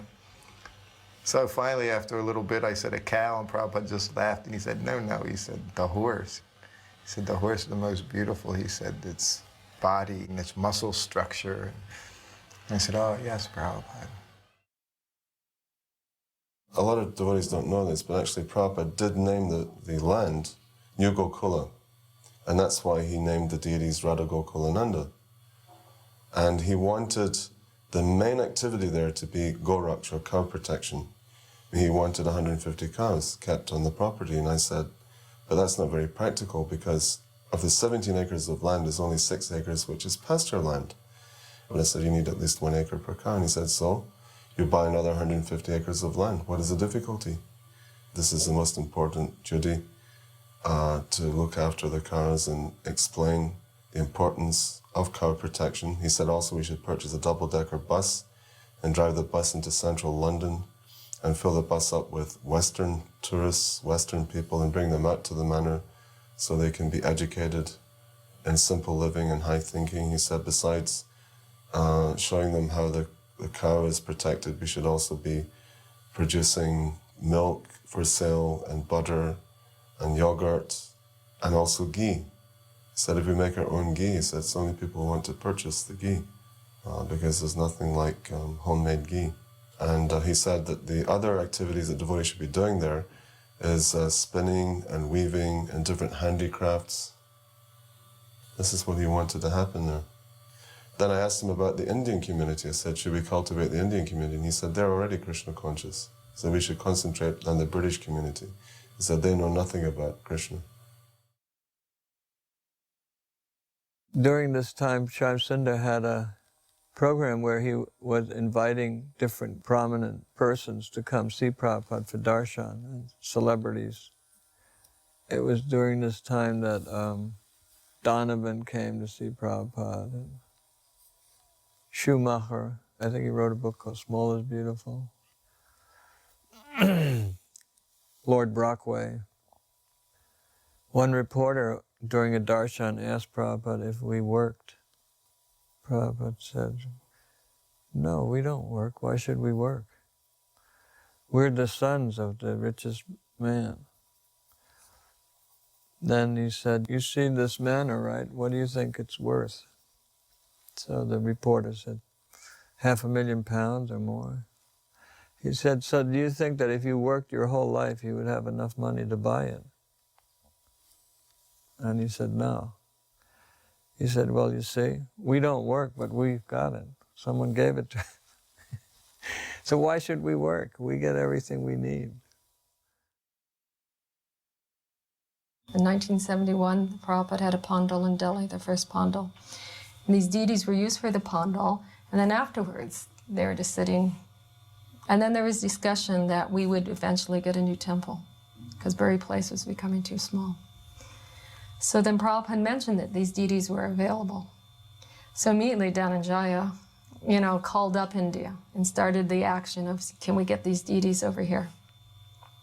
So it was already set in motion, and then Srila Prabhupada said, well, where's the money? Because one man had volunteered to pay for the deities to be sent over, but he hadn't handed the money in hand.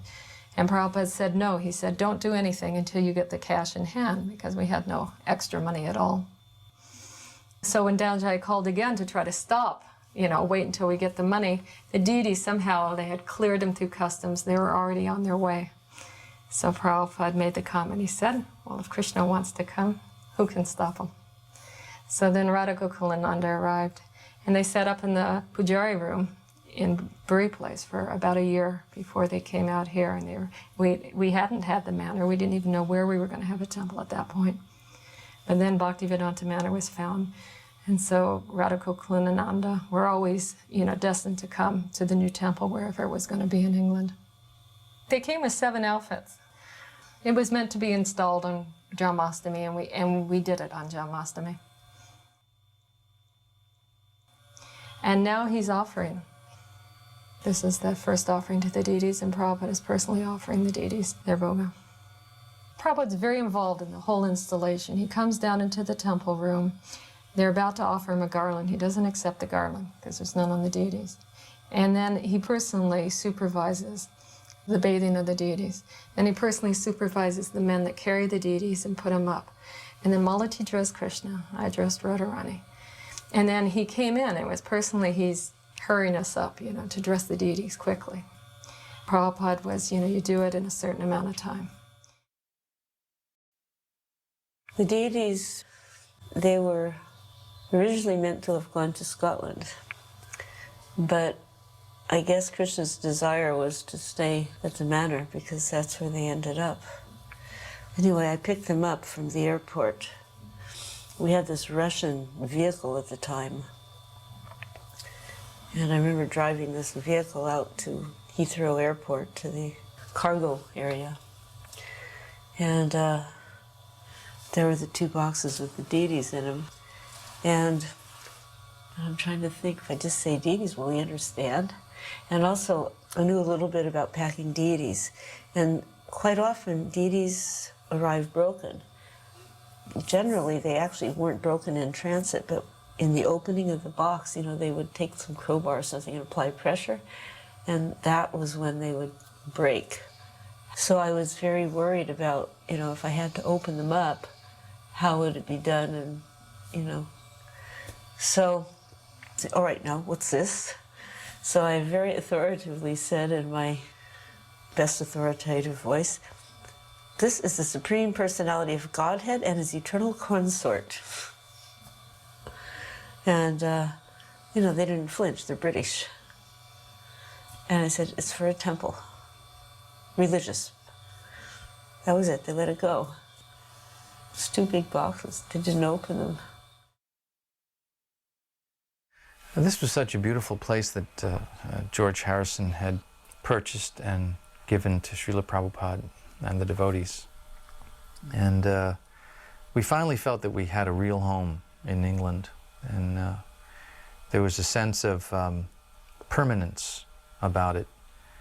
And so the installation of the deities had significance on many different levels, not the least of which was this feeling of having achieved a long-term goal of establishing Krishna consciousness in the UK, which of course had historic significance as well as emotional significance. I mean, England having been the invading force that had governed India for so long, and now Krishna consciousness coming to England and establishing itself permanently as the spiritual force in England was very significant. And there must have been something about this, because Srila Prabhupada was so energized during this installation ceremony. His lecture after the deities had been installed, and he offered the arti ceremony, and there's wonderful dancing. He was jumping up and down, going around and around the deities. When Srila Prabhupada offered the first arti to Sri Radha Gokulananda, I was photographing him. I stood behind the arti tray and simply focused the entire time on Srila Prabhupada. And as I was doing that, I was struck by how gracefully he offered the different items. The beautiful circles he made with the ghee lamp and the little circles within the circles. And also I was even more struck by how focused he was on Sri Radha Gokulananda. I was certainly focused on him, and all the other devotees pretty much were focused on Prabhupada. But Prabhupada was focused on the Lord and on pleasing them. This whole event was not about him, but it was about the pleasure of Sri Radha Gokulananda and the pleasure of his spiritual master. Looking at him as I was, I could feel that. And when he finished the arti, and he started circumambulating the deities, again his movements were very graceful, very rhythmic, and it was for the pleasure of the Lord. And we were so engrossed in what Prabhupada was doing that when he gave just a little movement of his hands, indicating that we also should participate in dancing for the pleasure of Sri Sri Radha Gokulananda, immediately all the devotees were involved in dancing for the Lord. And it was an ecstatic moment. We were so delighted to be part of this historic event that now Srila Prabhupada had a firm base, a beautiful base, Bhaktivedanta manner, where Krishna consciousness could be expressed by his followers. And from that base, they could start to spread Krishna consciousness throughout the country. When you got to do service, personal service to Srila Prabhupada, I always felt like I was in another world, you know what I mean? You were just so wrapped up in the service that you were performing and so intent on doing that, that everything else, you know, almost nothing else, that probably the world could have blown up around you and you wouldn't have noticed that that had happened. So this is Prabhupada doing this arti, and to be personally so involved and be able to dress the deities and being in the deity room when Prabhupada offered the prasadam and now doing the arti, you know, it was definitely a very exceptional feeling. And after, you'll see when he comes to the point where he starts circumambulating the deities and then invites the whole temple room into the deity room. There's a lot of space. This is a big room, so there's space behind the altar. At very few occasions I felt just this amazing energy. Every time Prabhupada danced, or he raised up his hands for people to dance, there was this energy, and just the whole, you know, everyone felt it, and you were just lifted off your feet by this ecstatic energy. Be able to do that with Srila Prabhupada and dance with him so closely, it was absolutely amazing. I was serving in Bury Place at the time, and it wasn't my time to go out to the manor. We all had turns. But I just felt there was no way that I could miss this installation of Krishna by Prabhupada. And I ran away for the day. I didn't actually get to see very much of it because there were so many devotees there and it was so crowded. I just remember seeing Prabhupada placing a garland over Gokulananda when he was standing in the steel bowl on the floor. But then once the curtains were open again, when the deities were dressed and Prabhupada performed arti, he led everyone in circumambulation around the deities. And he danced all the way around there. And everyone was just beside himself with joy in seeing Prabhupada's happiness at having Radha Gokulananda there.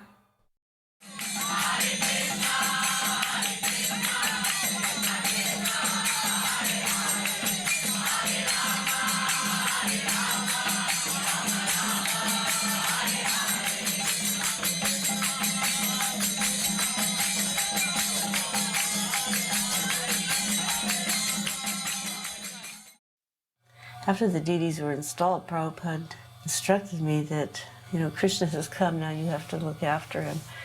Still, there was no money at the manor.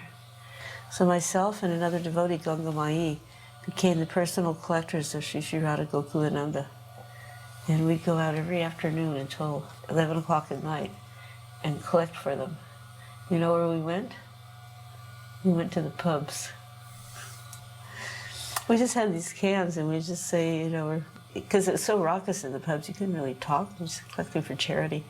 Sometimes they'd say for the blue boy at the manor. So it's kind of a purification and atonement, and to remember why we were just, you know, doing what we were doing, we would wake up the deities every morning and perform Mangal Arati. And I remember one night, we got in really late and the temple was locked. It was actually locked on purpose because some people were objecting that we were getting this money and it was going directly to the deity fund. Prabhupada told us, he said there had to be a bank account for the deities and that money would only be used for their maintenance and care. So I knew that it really wasn't an accident. The doors were all locked. So Prabhupada saved us. There was one little window by the Vyasa side, small one, but we managed to squeeze through and get in. And it was a very full day because Sam Shinder had invited all these dignitaries. So there are all these people that came in the evening time for Janmashtami. His lecture was energized. sat down on the Vyasasana and said, there is another world, a spiritual world, beyond this world.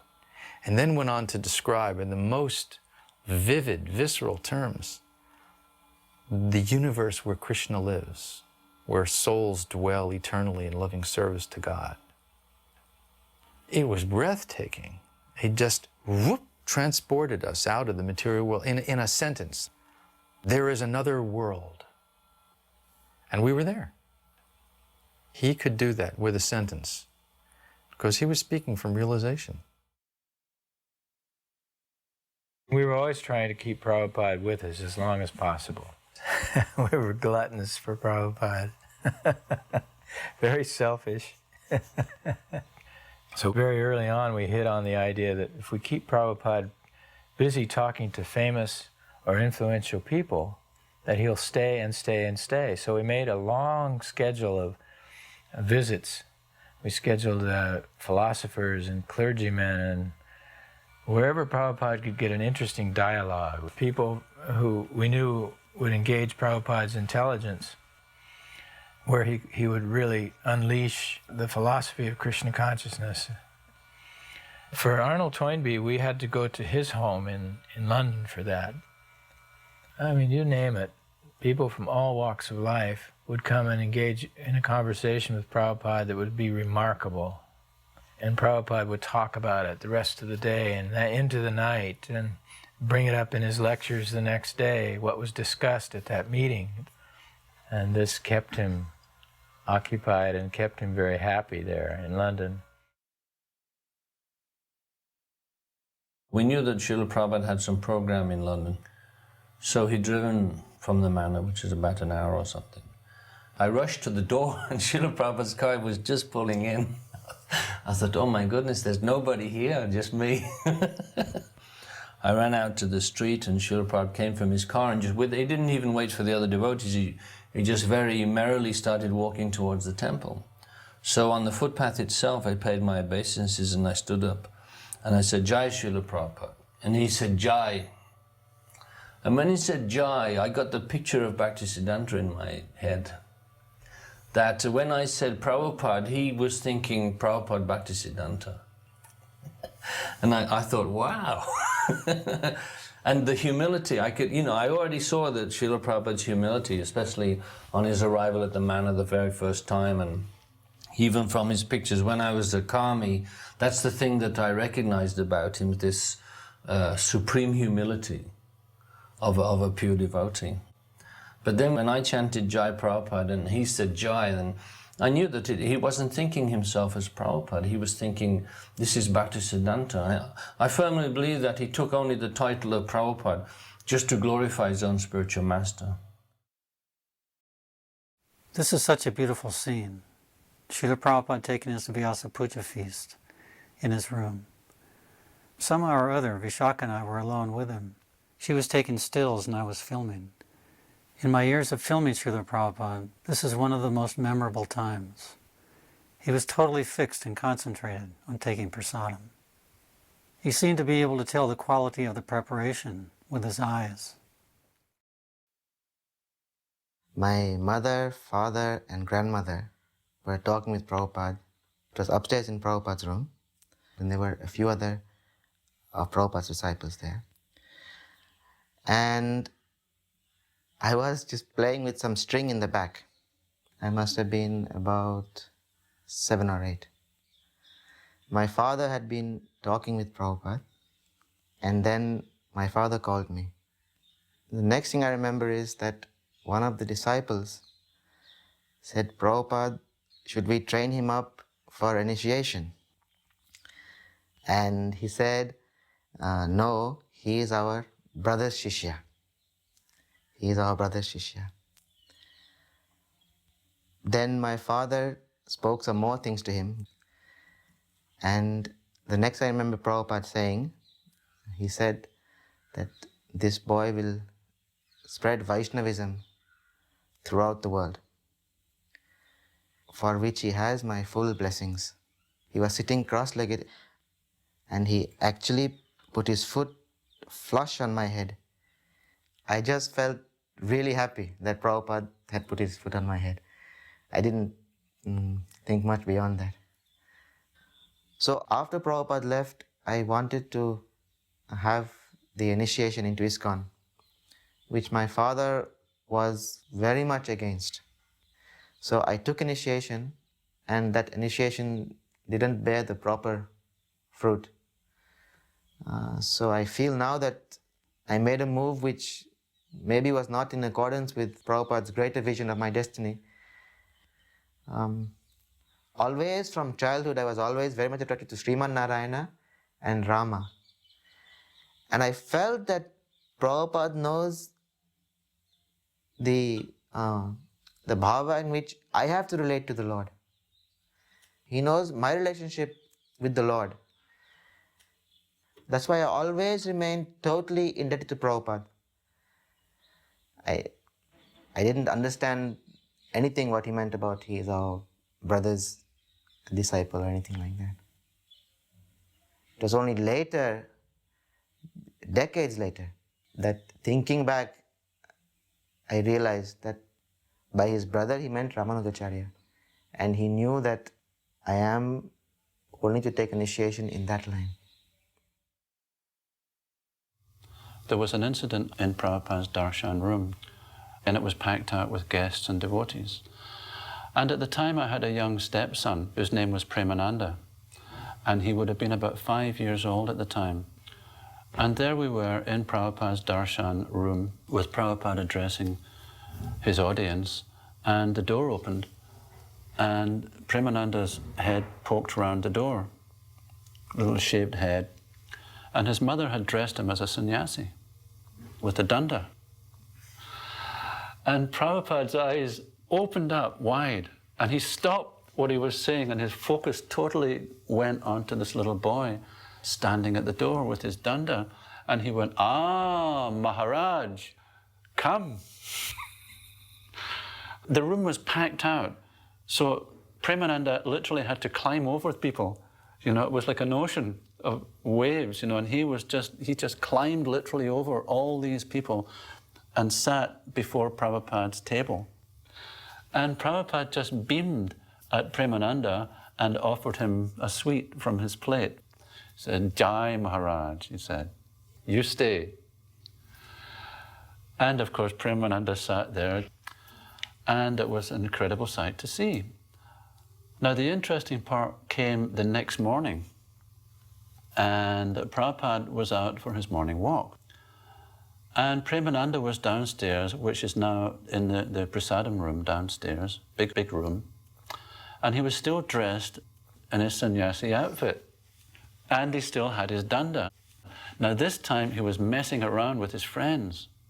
And they were fighting and squabbling, and he had his danda, and he was hitting them over the head with the danda, and he was really causing a big ruckus.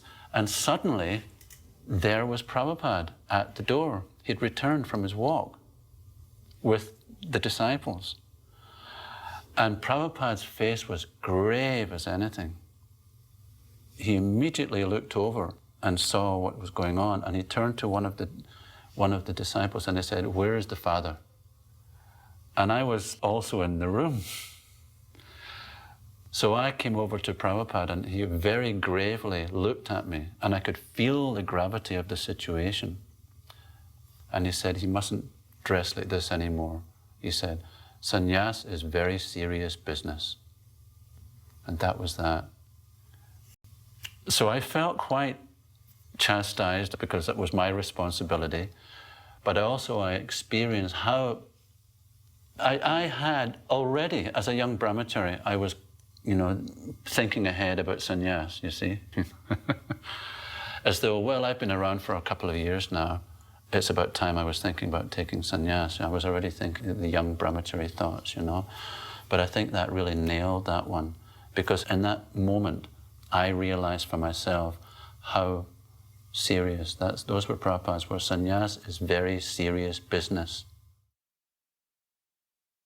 These were some of the most enjoyable walks in all of my time with Prabhupada, was walking through these wheat fields around the manor. Prabhupada would discuss everything from the natural things we would observe along the way, right up to the person he talked with the day before. This was the culmination of his spiritual master's directive to him that he should start Krishna conscious centers all over the world, but in particular London. Bhaktisiddhanta dispatched some devotees to London who tried to do something. So there was a history of emphasis on London. He was very much appreciative of what the Grihastas were doing in London and used that as a model. He thought that the Grihastas should be the managers of these centers and the activities of centers, the money, and I suppose some of that came from observing what we did in London. Prabhupada was appreciative of everyone's devotion, whatever it was, whether you were a brahmachari or a sannyasi or a grihasta. He was very much thankful to his devotees for their service.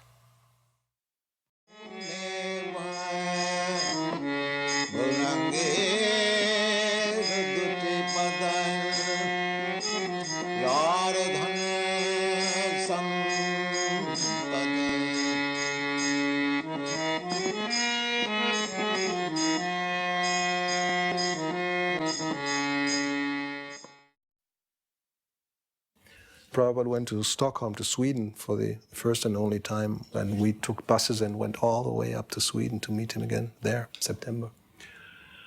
We went to the university several times. Prabhupada lectured there.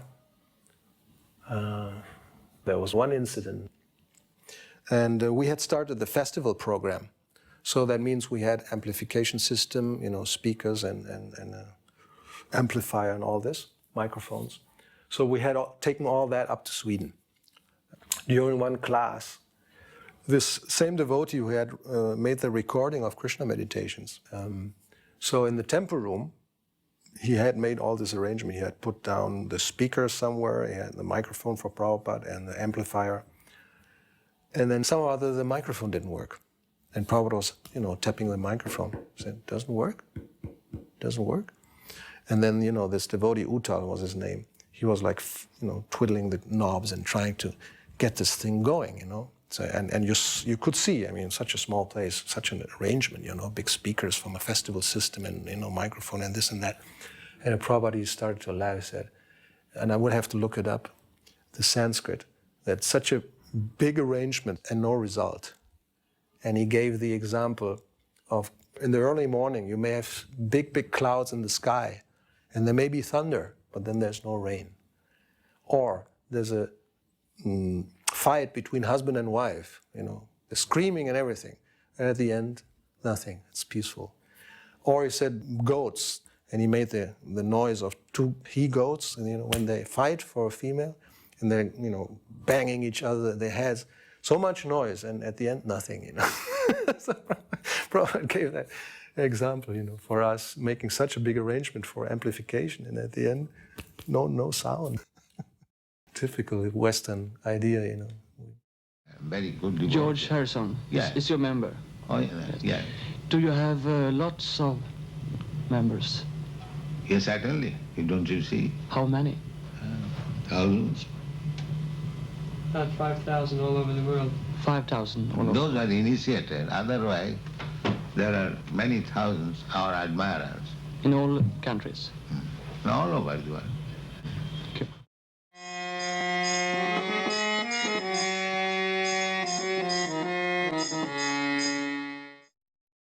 After the first meeting of Srila Prabhupada in 1970, then Srila Prabhupada started giving many instructions.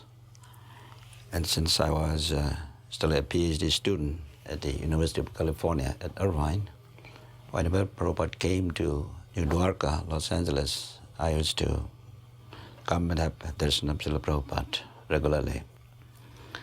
And the main program was to join Srila Prabhupada in the morning walk. And that morning walk was a very animated discussion, and basically about the role of scientists in the modern world. and how to give them some principles of Krishna consciousness. We could hear the Bhagavatam class in our individual apartments through an intercom, and so we knew when it was time to rush into the temple to bring our kids up for cookies. Prabhupada once said that if you want to make a friend, you give him a cookie. There was a whole assembly of kids in the Los Angeles temple in the old temple room. And my son, Bhaktarupa, wanted some kartals that Chandrasekhar was playing.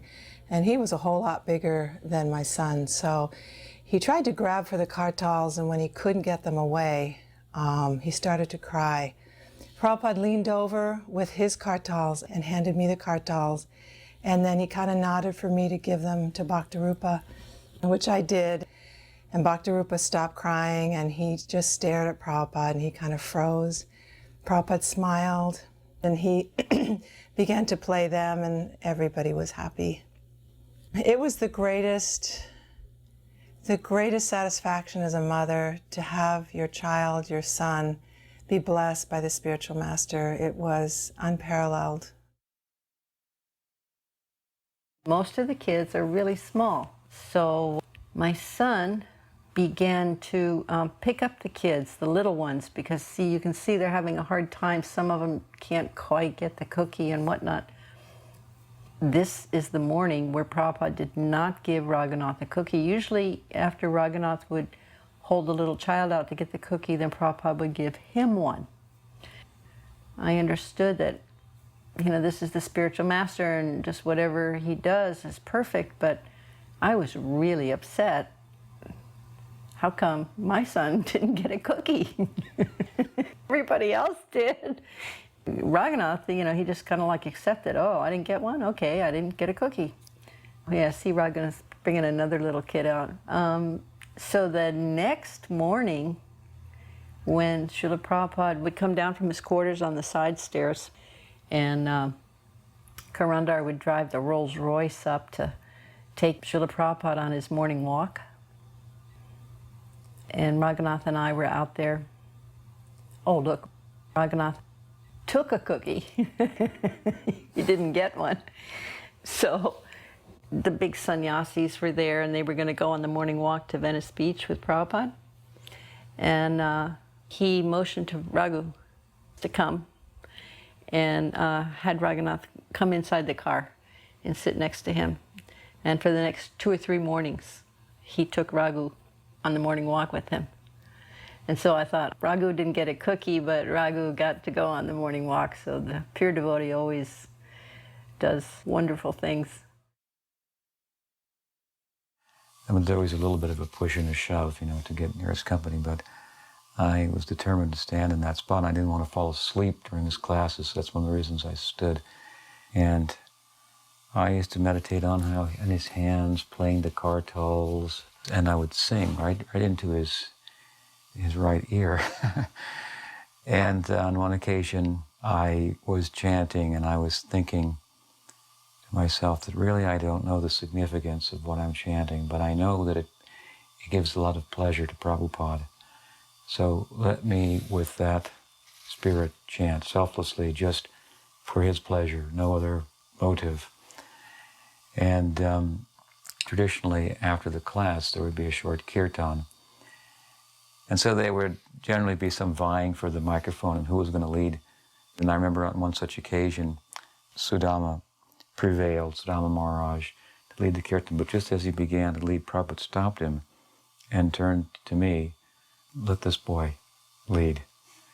And so I was very much moved by that, how he had felt my sentiment and my thoughts and my heart with regard to the chanting. And he taught me what was the right spirit behind the chanting, that it should be chanted only for the pleasure, obviously, of God and Guru. There was a discussion about who initiated book distribution in America, who should get the credit. And they were talking about Keshava and Karandar. And Prabhupada stopped. He said, no. Jayananda, he was the first. because Prabhupada didn't actually see book distribution just from the perspective of somebody who went out and sells the books. In a real sense, he saw it from the perspective of the person who paid for the book itself to be produced. So then he said, where's Jayananda? Call Jayananda. So Jayananda happened to be on the walk, but he was way in the back. So then everyone turned, and somebody said, Jayananda Prabhu. And he came walking up, and he stood right in front of Srila Prabhupada. His chadar was over his head. He had a transcendental look about him, you know. And he was smiling at Prabhupada. And Prabhupada said, you were the first, were you not? And Jayananda said, what is that, Srila Prabhupada? He said, you were the first to organize book distribution. And Jayananda said, well, I don't know, Srila Prabhupada, if I was the first. He said, yes, you were the first. You get the credit. You printed my teachings of Lord Chaitanya. So Jayananda, I remember he said, thank you, Srila Prabhupada.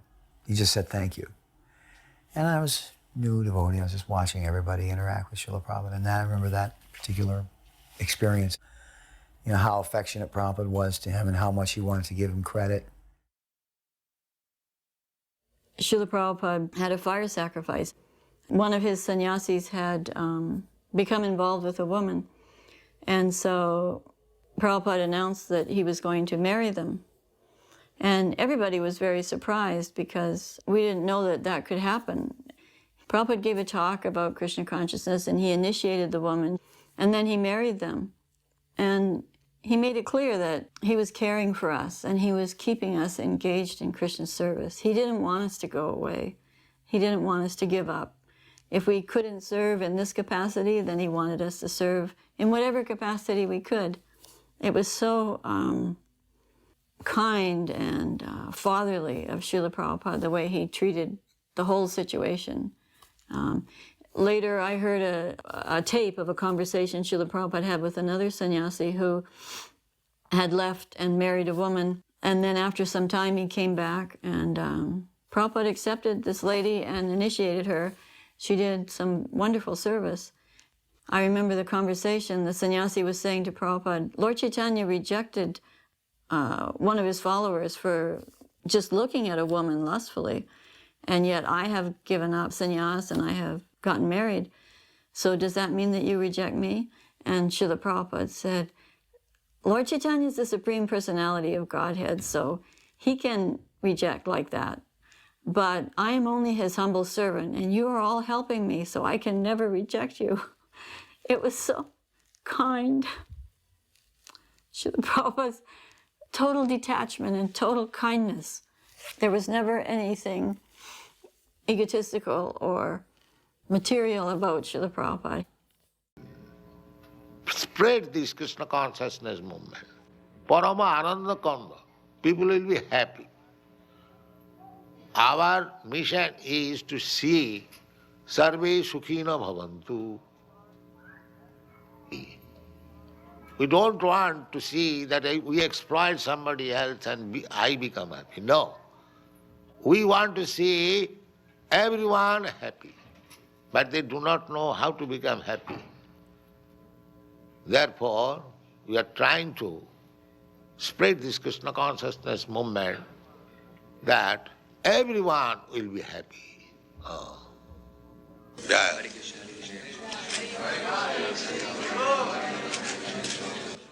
Swaha, Swaha, Swaha. Brahmanya, Devaya, Brahmana, Hidaya, Jagadaya, Krishnaya, Govindaya, Namaha. Krishna is Go Brahmanita. He takes care of the cows and the Brahmanas. In other words, in a human society, if there is no protection of the Brahmana and cow, then it is demonic society. Therefore it is said, Go Brahmana Hitaya. The Brahminical culture must be maintained. Hare Hare Hare Hare Rama Hare Hare Rama Rama Rama Hare Hare Hare Jai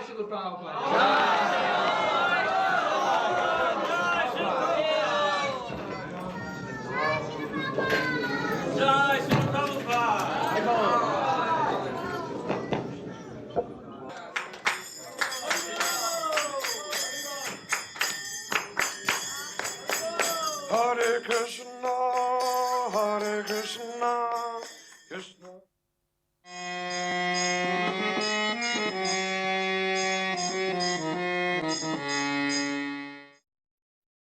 He seemed very happy to just be in Mayapur, which at the time it was almost in the middle of nowhere. You know, it wasn't like Vrindavan, you know. We go up and down the road. There was lots of activity, but here it was just very peaceful, and Prabhupada really enjoyed it. Sometimes, like in the afternoon or the morning, he would just go out with his beads, walk around on the veranda and just look out. And that's, you know, just like here, you just see expanses of just beautiful fields, nice, peaceful, flat. And he would just walk around and chant. He would gaze, you know, gaze across from his veranda. Just like when he went to other areas, like in LA, you know, there's different kinds of management. When he went to Vrindavan for that 1 month, you know, all those activities, Nectar of Devotion classes. You know, he had a program, there was a mission. But when he went here, it didn't seem like that. Prabhupada was very, very casual, very relaxed.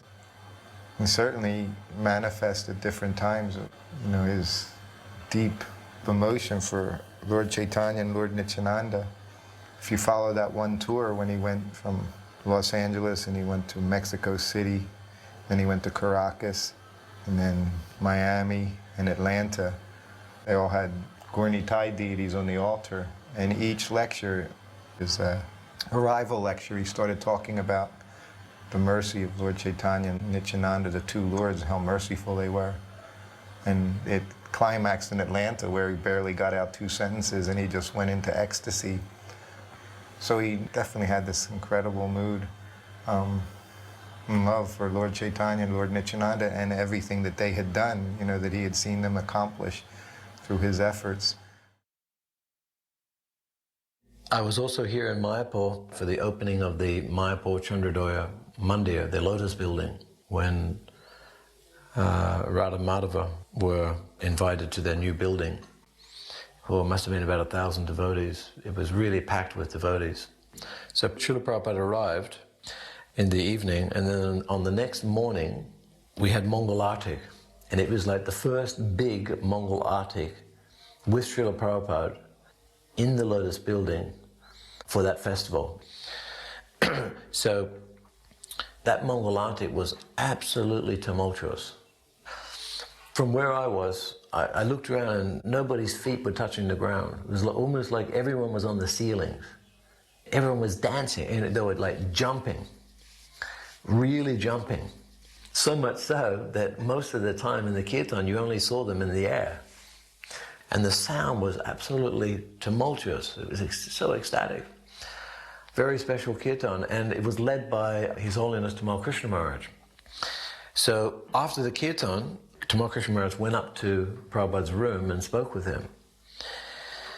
And then Prabhupada immediately said to him, he said, if you all keep chanting like this, then Srila Bhaktivinoda Thakur himself will personally come here and take you all back to Godhead.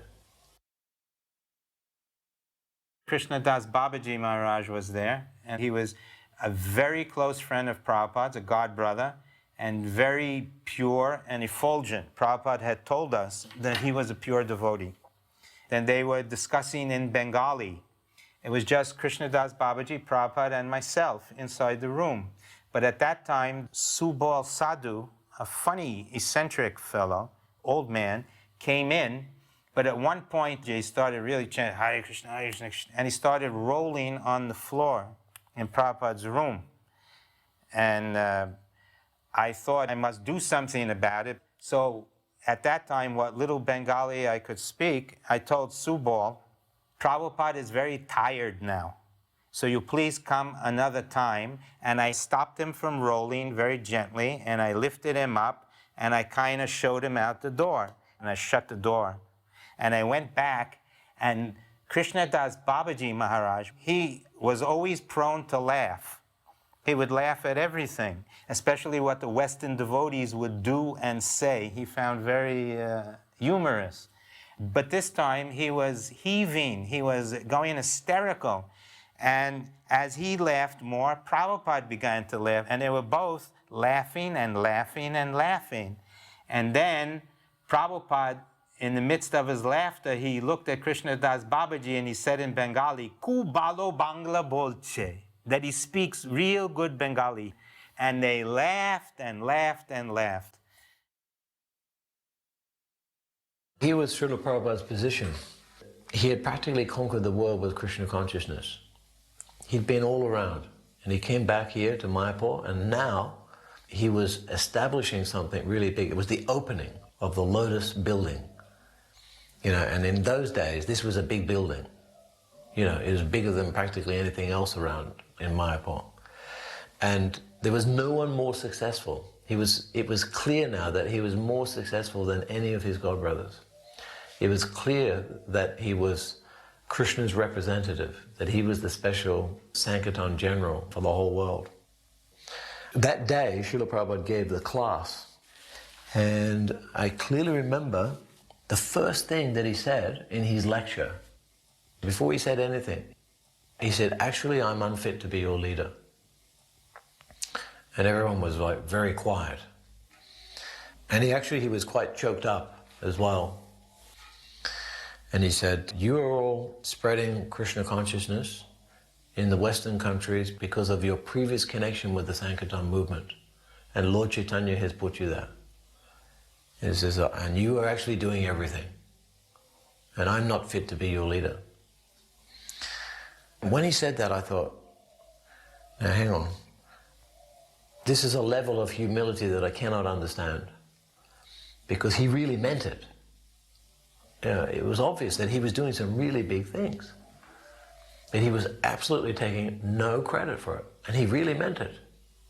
Otherwise he wouldn't have said it. Actually, when I first heard that, I was bewildered. I couldn't understand what he was talking about. But as I've reflected upon that over the years, now I understand that he's actually completely humble. He has no sense of thinking that I am the doer. Prabhupada said, you know, you should distribute prasad, let people know that we're giving out prasad.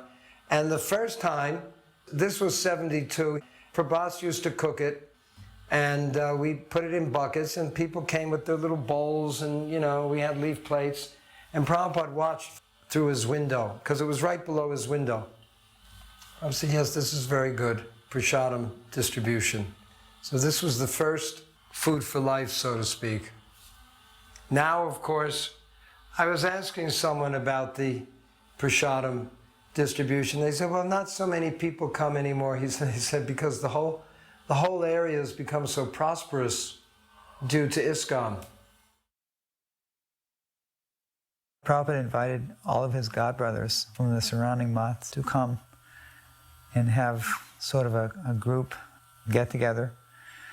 The different Gaudiya Math leaders and many of their disciples also came. And of course, for a long time, they were sitting in Prabhupada's room, you know, talking and laughing and speaking in Bengali, which we couldn't understand. But then later on, he brought them all out onto the veranda and had them all sit down and gave them all leaf plates, and he had his devotees serving them prasad. And Prabhupada was personally directing the serving. And I was standing way down at the other end of the building just looking at this.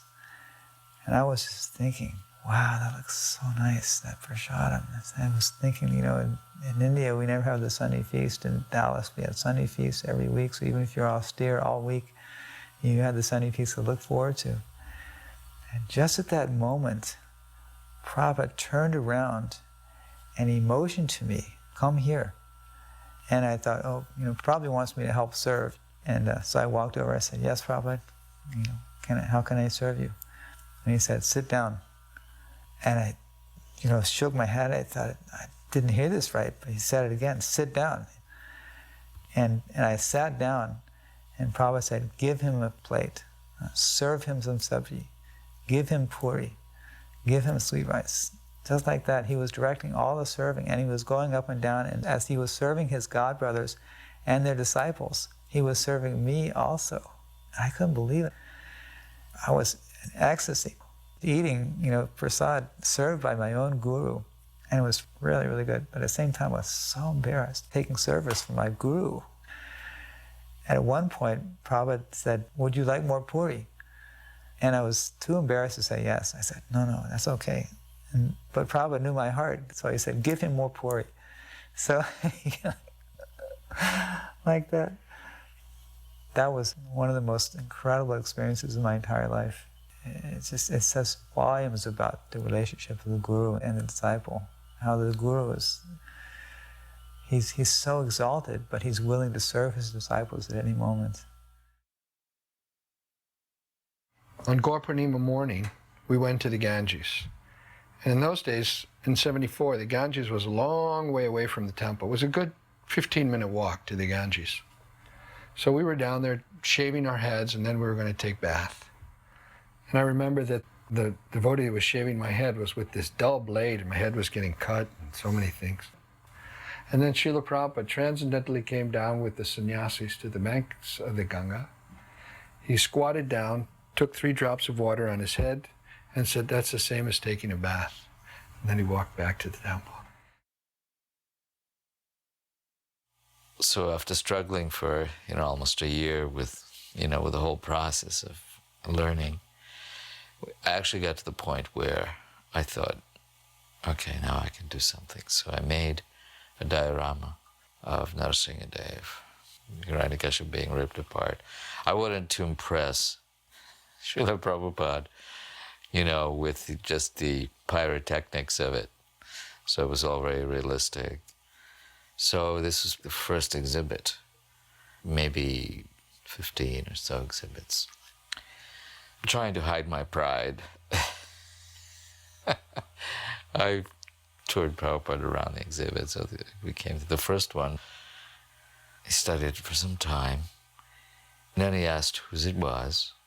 And I said that was my work. He said, it is not yet perfect. He said, you must study some more. Then you can go to the West and teach. He said, but you have to study some more. And that's all he said. He didn't elaborate on it in any way. He looked at other exhibits. There were several. At the end was the exhibit of Rukmini. Rukmini had made one too, because we both studied together. It was a diorama of Lord Chaitanya fainting before Jagannath. And Prabhupada stood at it and was visibly moved and happy to see it. He said, who has done this? And I said, well, this is Rukmini's work. And Prabhupada said, the wife is better. I felt, in a nutshell, humiliated, chastened, but grateful. I expected some encouragement, but it didn't come then.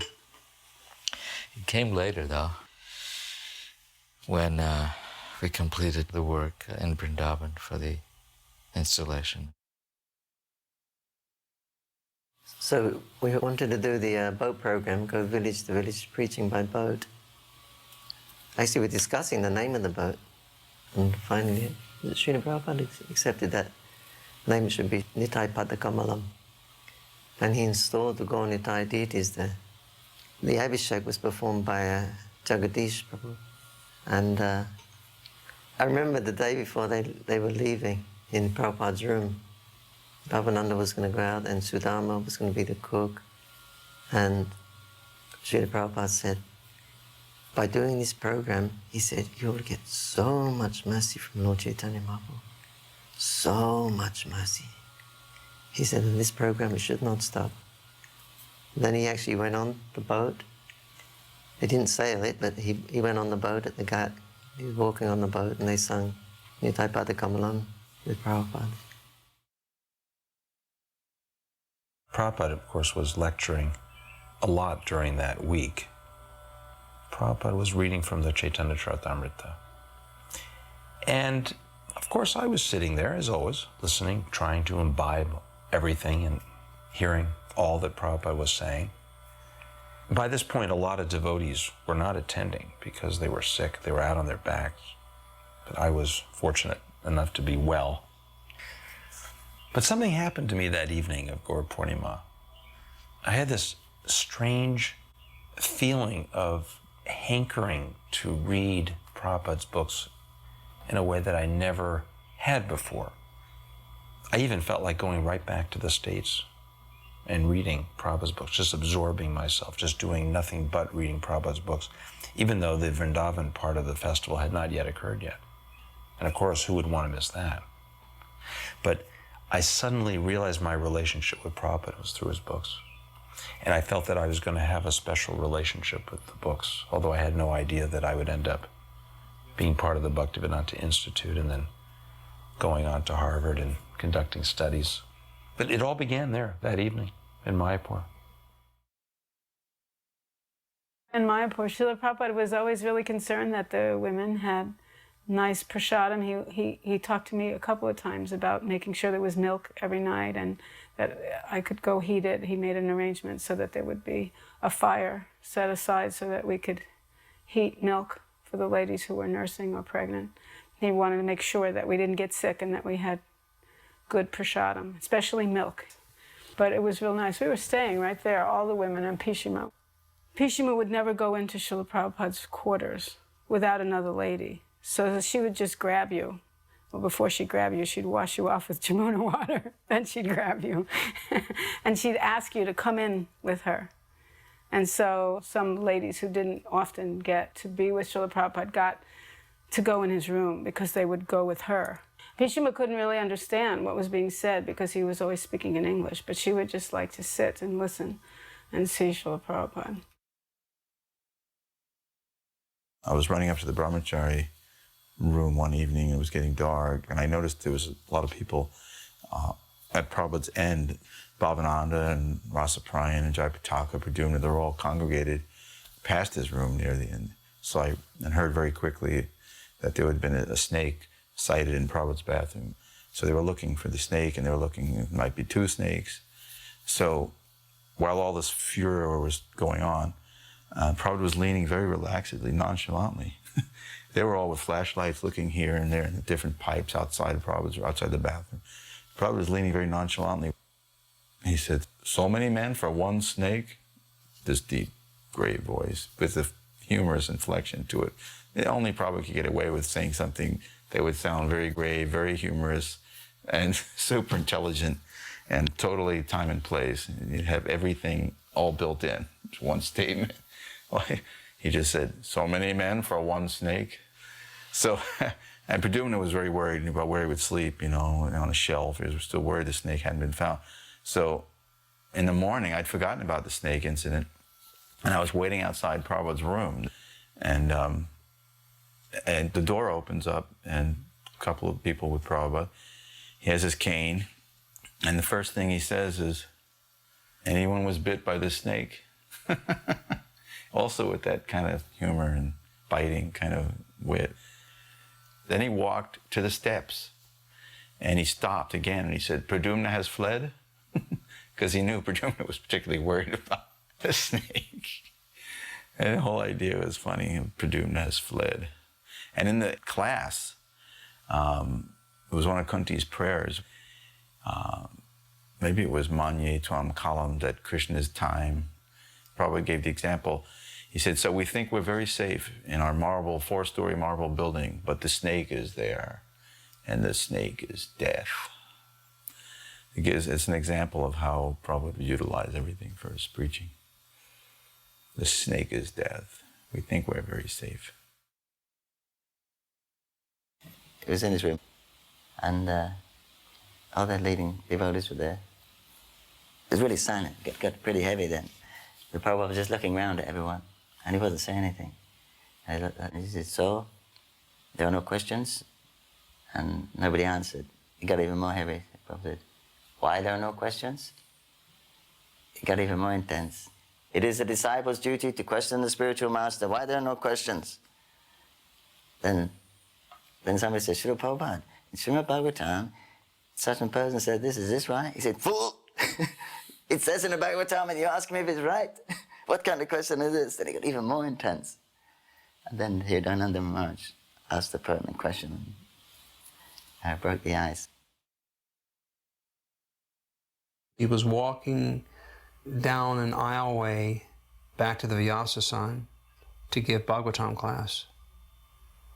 Everyone was down, prostrated, offering our obeisances. And I remember when Prabhupada walked by, I reached to touch his feet as everyone else was doing. And I touched his feet, and they felt amazing. It was like touching some type of spiritual velvet. It was the most amazing feeling. And then all of a sudden, a dark cloud came over me where I realized, oh my God, I'm holding on to Prabhupada's feet, and he can't go. And I was petrified at what I had just done. And then I lifted up my head from down the floor, and I looked up at Prabhupada, and he was just smiling at me. And it was like the sun had risen after a dark monsoon rain. And it was just brilliant, and it seemed like everything was bright and happy. And I released my hands from Prabhupada's feet, and he smiled and just continued walking back to the Vyasa side.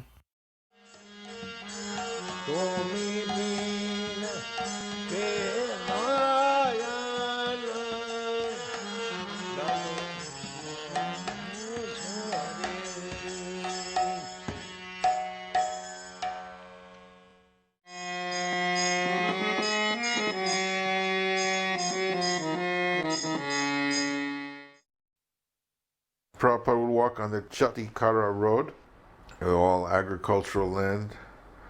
One morning, this one sadhu, he was wearing saffron. He greeted Prabhupada. And then the next morning, again, he was there. You know, he would do this every day, and then he started following us. Then each day he would come closer and closer to Prabhupada so that he could hear. And then one day he said something to Prabhupada, and Prabhupada replied him.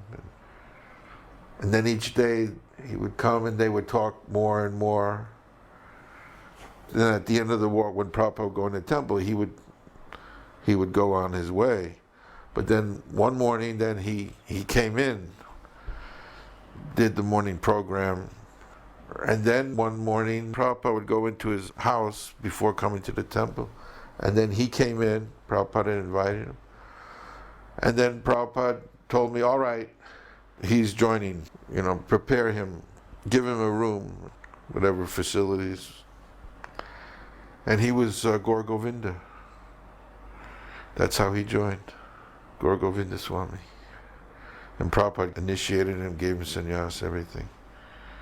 But he was living in Vrindavan as a, as a sadhu, as a renunciate. And just by seeing Prabhupada on the morning walk, each day, more and more he became drawn in, and then he surrendered. So Prabhupada was making devotees just by going on the morning walk. I remember one lecture in Fogel Ashram, Prabhupada was saying, so my devotees, you are so many and you have spent each so much money to come here. He was adding it all up. He was saying, this is the right use of money, that devotees should come every year to become inspired and then to go back and to preach. So he was encouraging devotees to come.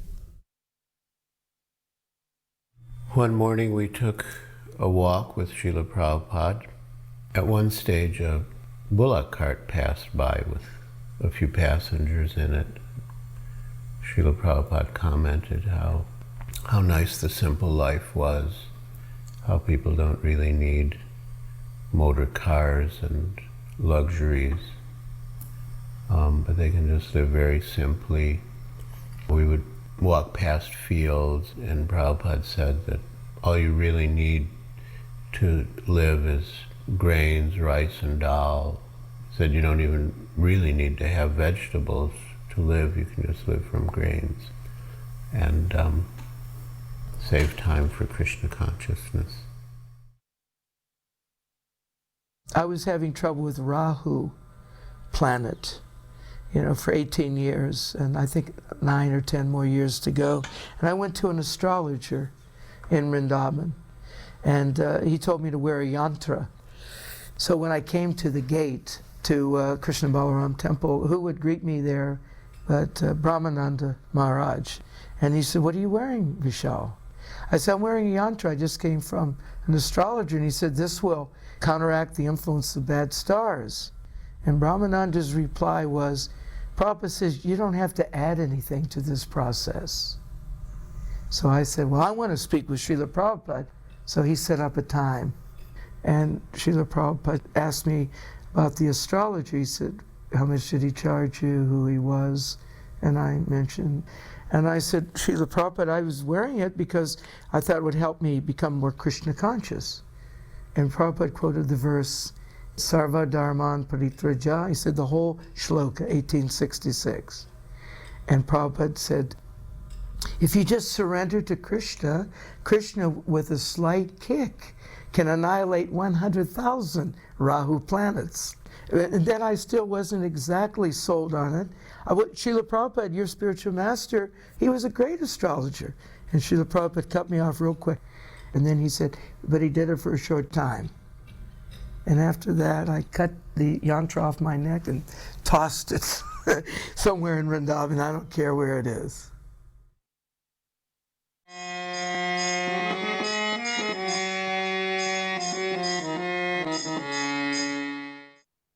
A young man from the second channel of the German television visited our temple, which was in the very heart of Berlin.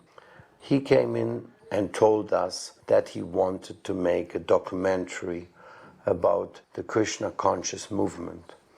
At that time, our temple president was Shivananda Das, an American devotee who had been sent to Europe by Srila Prabhupada, who was very enthusiastic and very kind, but he did not speak German yet. So, since I was a talkative fellow, he asked me to please take care of this documentary making together with the film crew. Aktivitäten ausführe. Im Krishna-Tempel ist die wichtigste Aktivität, unserem geistigen Meister zufriedenzustellen. Und das können wir dadurch machen, dass wir diese Krishna-Bewusstsein verbreiten und allen Menschen die Botschaft von Krishna-Bewusstsein bringen. This is the Kudamm, the heart of Berlin. It's like the top road. And we were only 6 blocks away from the hotspot of Berlin. So we used to walk to Sankirtan. And then I bought a megaphone somewhere in a second-hand shop. You saw me using that. Actually, what I did in those days, I looked up the newspapers and what was the daily headline. I would just talk about that headline. And as you see, practically hundreds of people stay and listen, no? And the devotees would go out and sell the books to them. So it was very entertaining. And of course, we interrupted with singing and dancing all the time. It was a beautiful style of Sankirtan. I mean, if you look at that, this straightforward, honest going and singing there in dhotis, speaking to the public and giving out Prabhupada's books like Easy Journey to Other Planets, it was absolutely spectacular. Of course, I was speaking to the people like people usually do after a little Harinam, and to invite people over to our temple. And you can see in the pictures the temple was lively. Many, many new faces were there all the time. And we were very, very happy. You could say the temple present was very good, the prasadam was very good. We were very satisfied. The temple was right off Kurfürstendamm, 153. So we were right in the heart of the city there. I mean, you walk down the street and you had all the nightclubs and theaters and restaurants.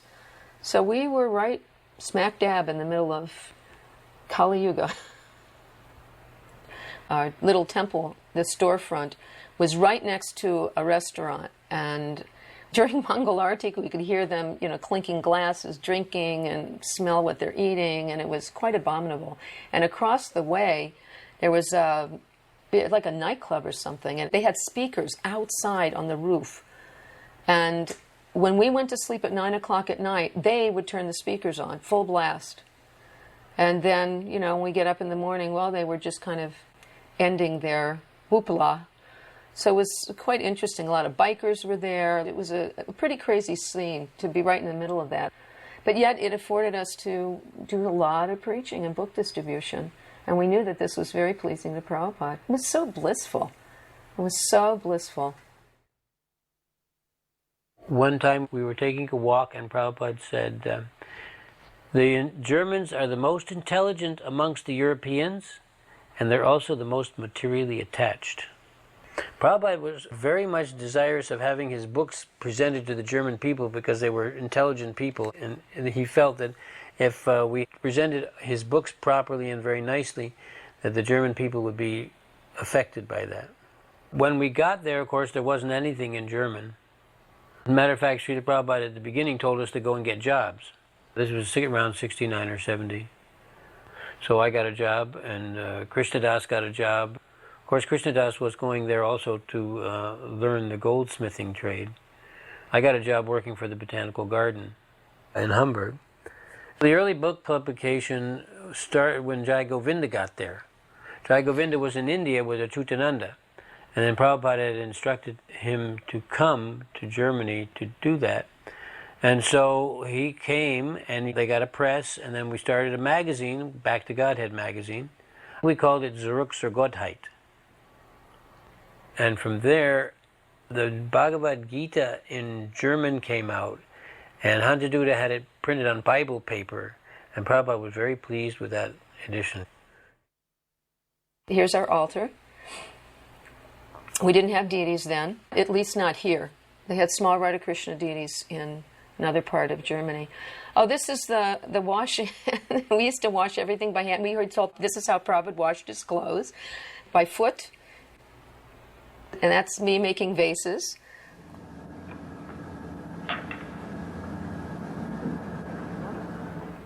And I remember when I went on the Kudam on book distribution, you know, I had to learn German. And I remember that it was a little bit difficult for me. But somehow or other I managed to do book distribution. And I remember hearing one tape of one devotee who was very enlivened in book distribution of those days. He was from America. I heard one tape of him about book distribution. It fired me up so much that I would carry books in English and German and all different languages because there were people from all over the world there. Every time when we would go up to the S-Bahn to go to Sankirtan, we could actually look over the wall, the Berlin Wall, into the east, and we were very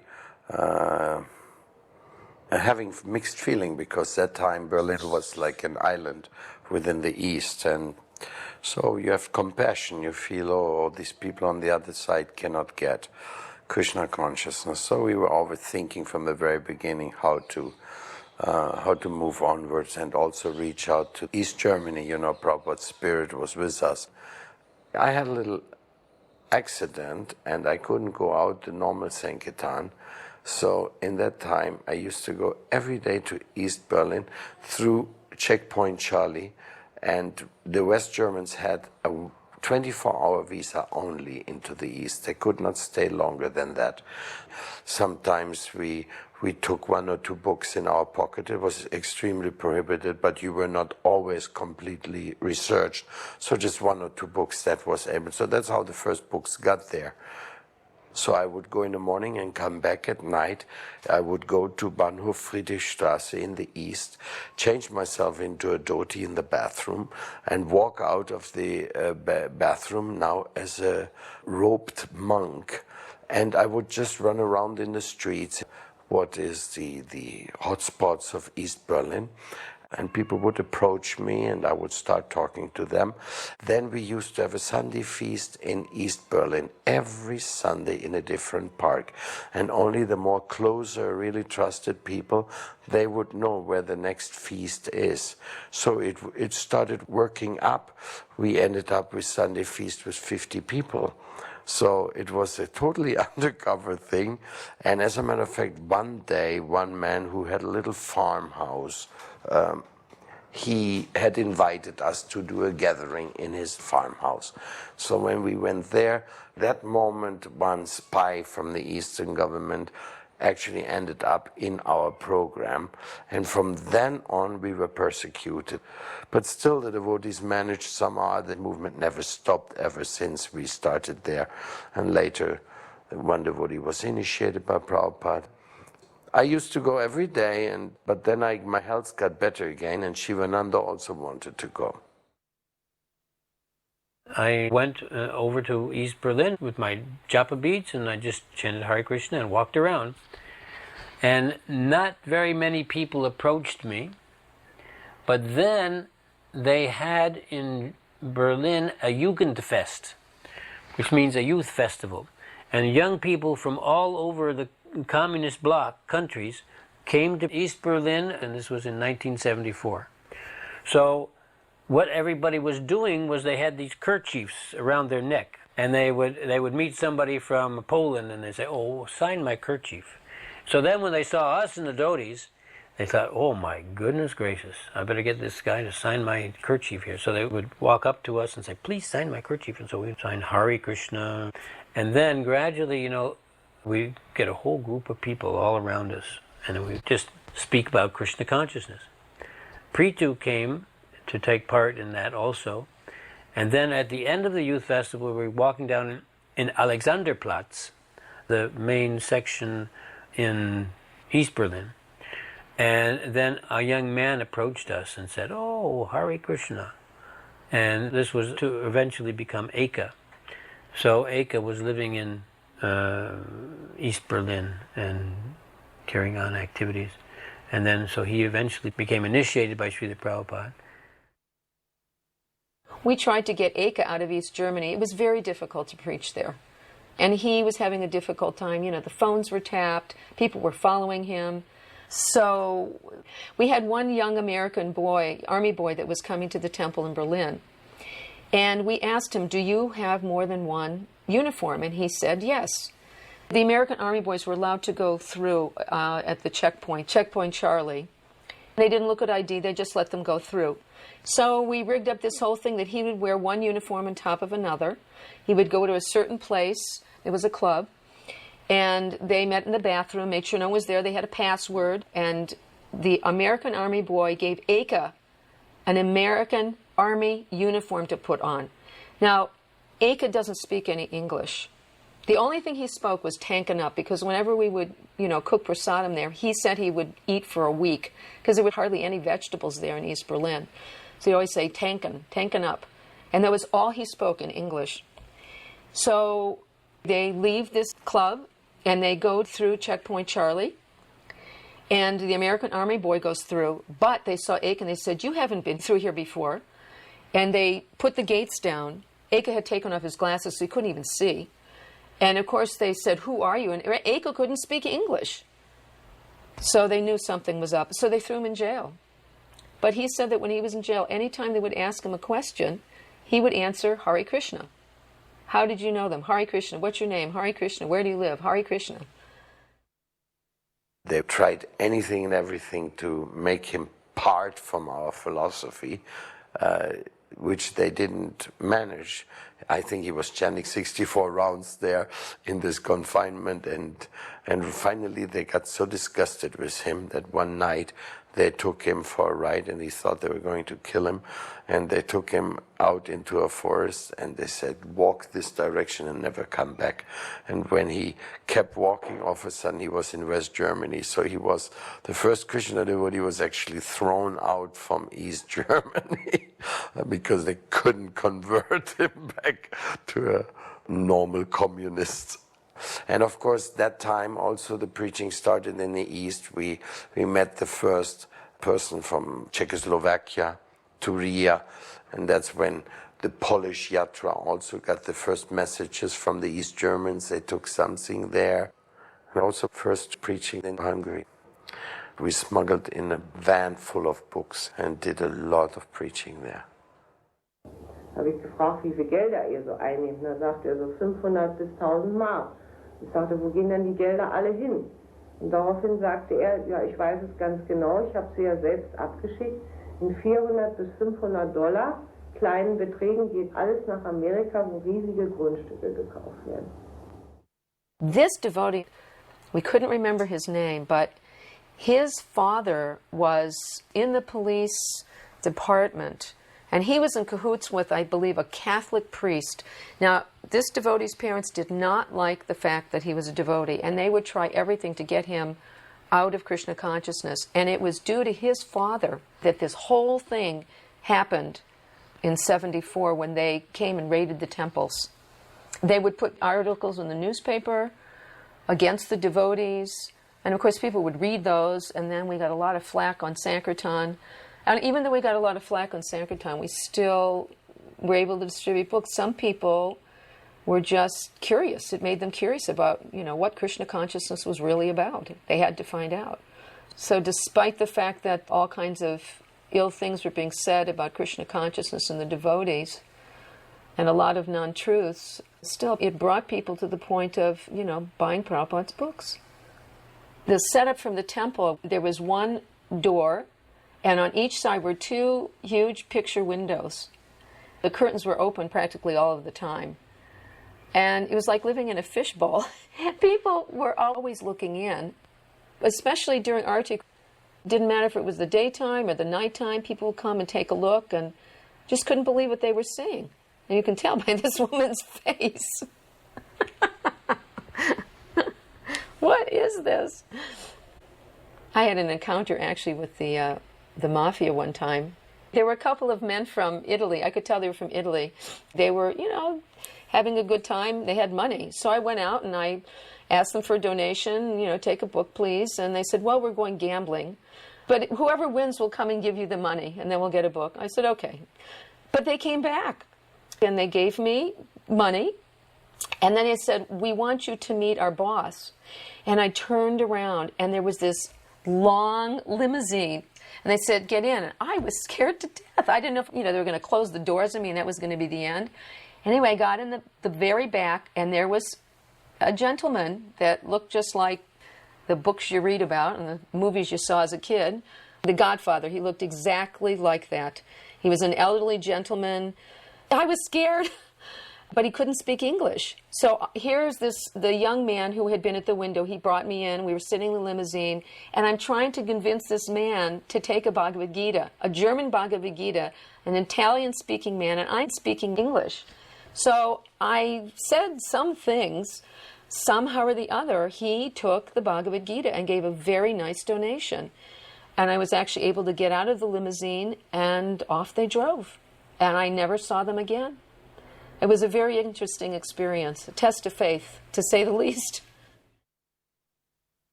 We were starting to learn English with Prabhupada's tapes because there wasn't an English-speaking country. So in the beginning it was difficult because Prabhupada's intonation isn't that easy, but quickly we learned it, and then listening to Prabhupada's tapes was really one of our main joys. Without Srila Prabhupada, nothing would have happened that time. He had this mystical power to reach us, even though we were so distant from him and knew so little about him, but he had us electrified. And whatever the plan of Krishna was, it was definitely meant to happen. And Srila Prabhupada was floating in that nectar of his movement, reaching out everywhere. But when you went to Prabhupada or when you talked to him about any specifics, you know, you could see that he was so aware of all the details, just like perfectly the pure devotee in contact with the super soul, knowing what to say and what's going on, even though it's impossible that he knows it all simultaneously. But he was always there for each and every one of us, and we felt that protection. That's why not only it worked at that time, it also works for those who follow him even afterwards, because nowadays, I mean, there's so many generations of devotees. But I have a very, very strong feeling that there's not much a difference of them to us, because even though we are fortunate of having met Prabhupada personally, the mystical influence of Prabhupada's outreach, it just reaches anybody who loves him and who has a feeling that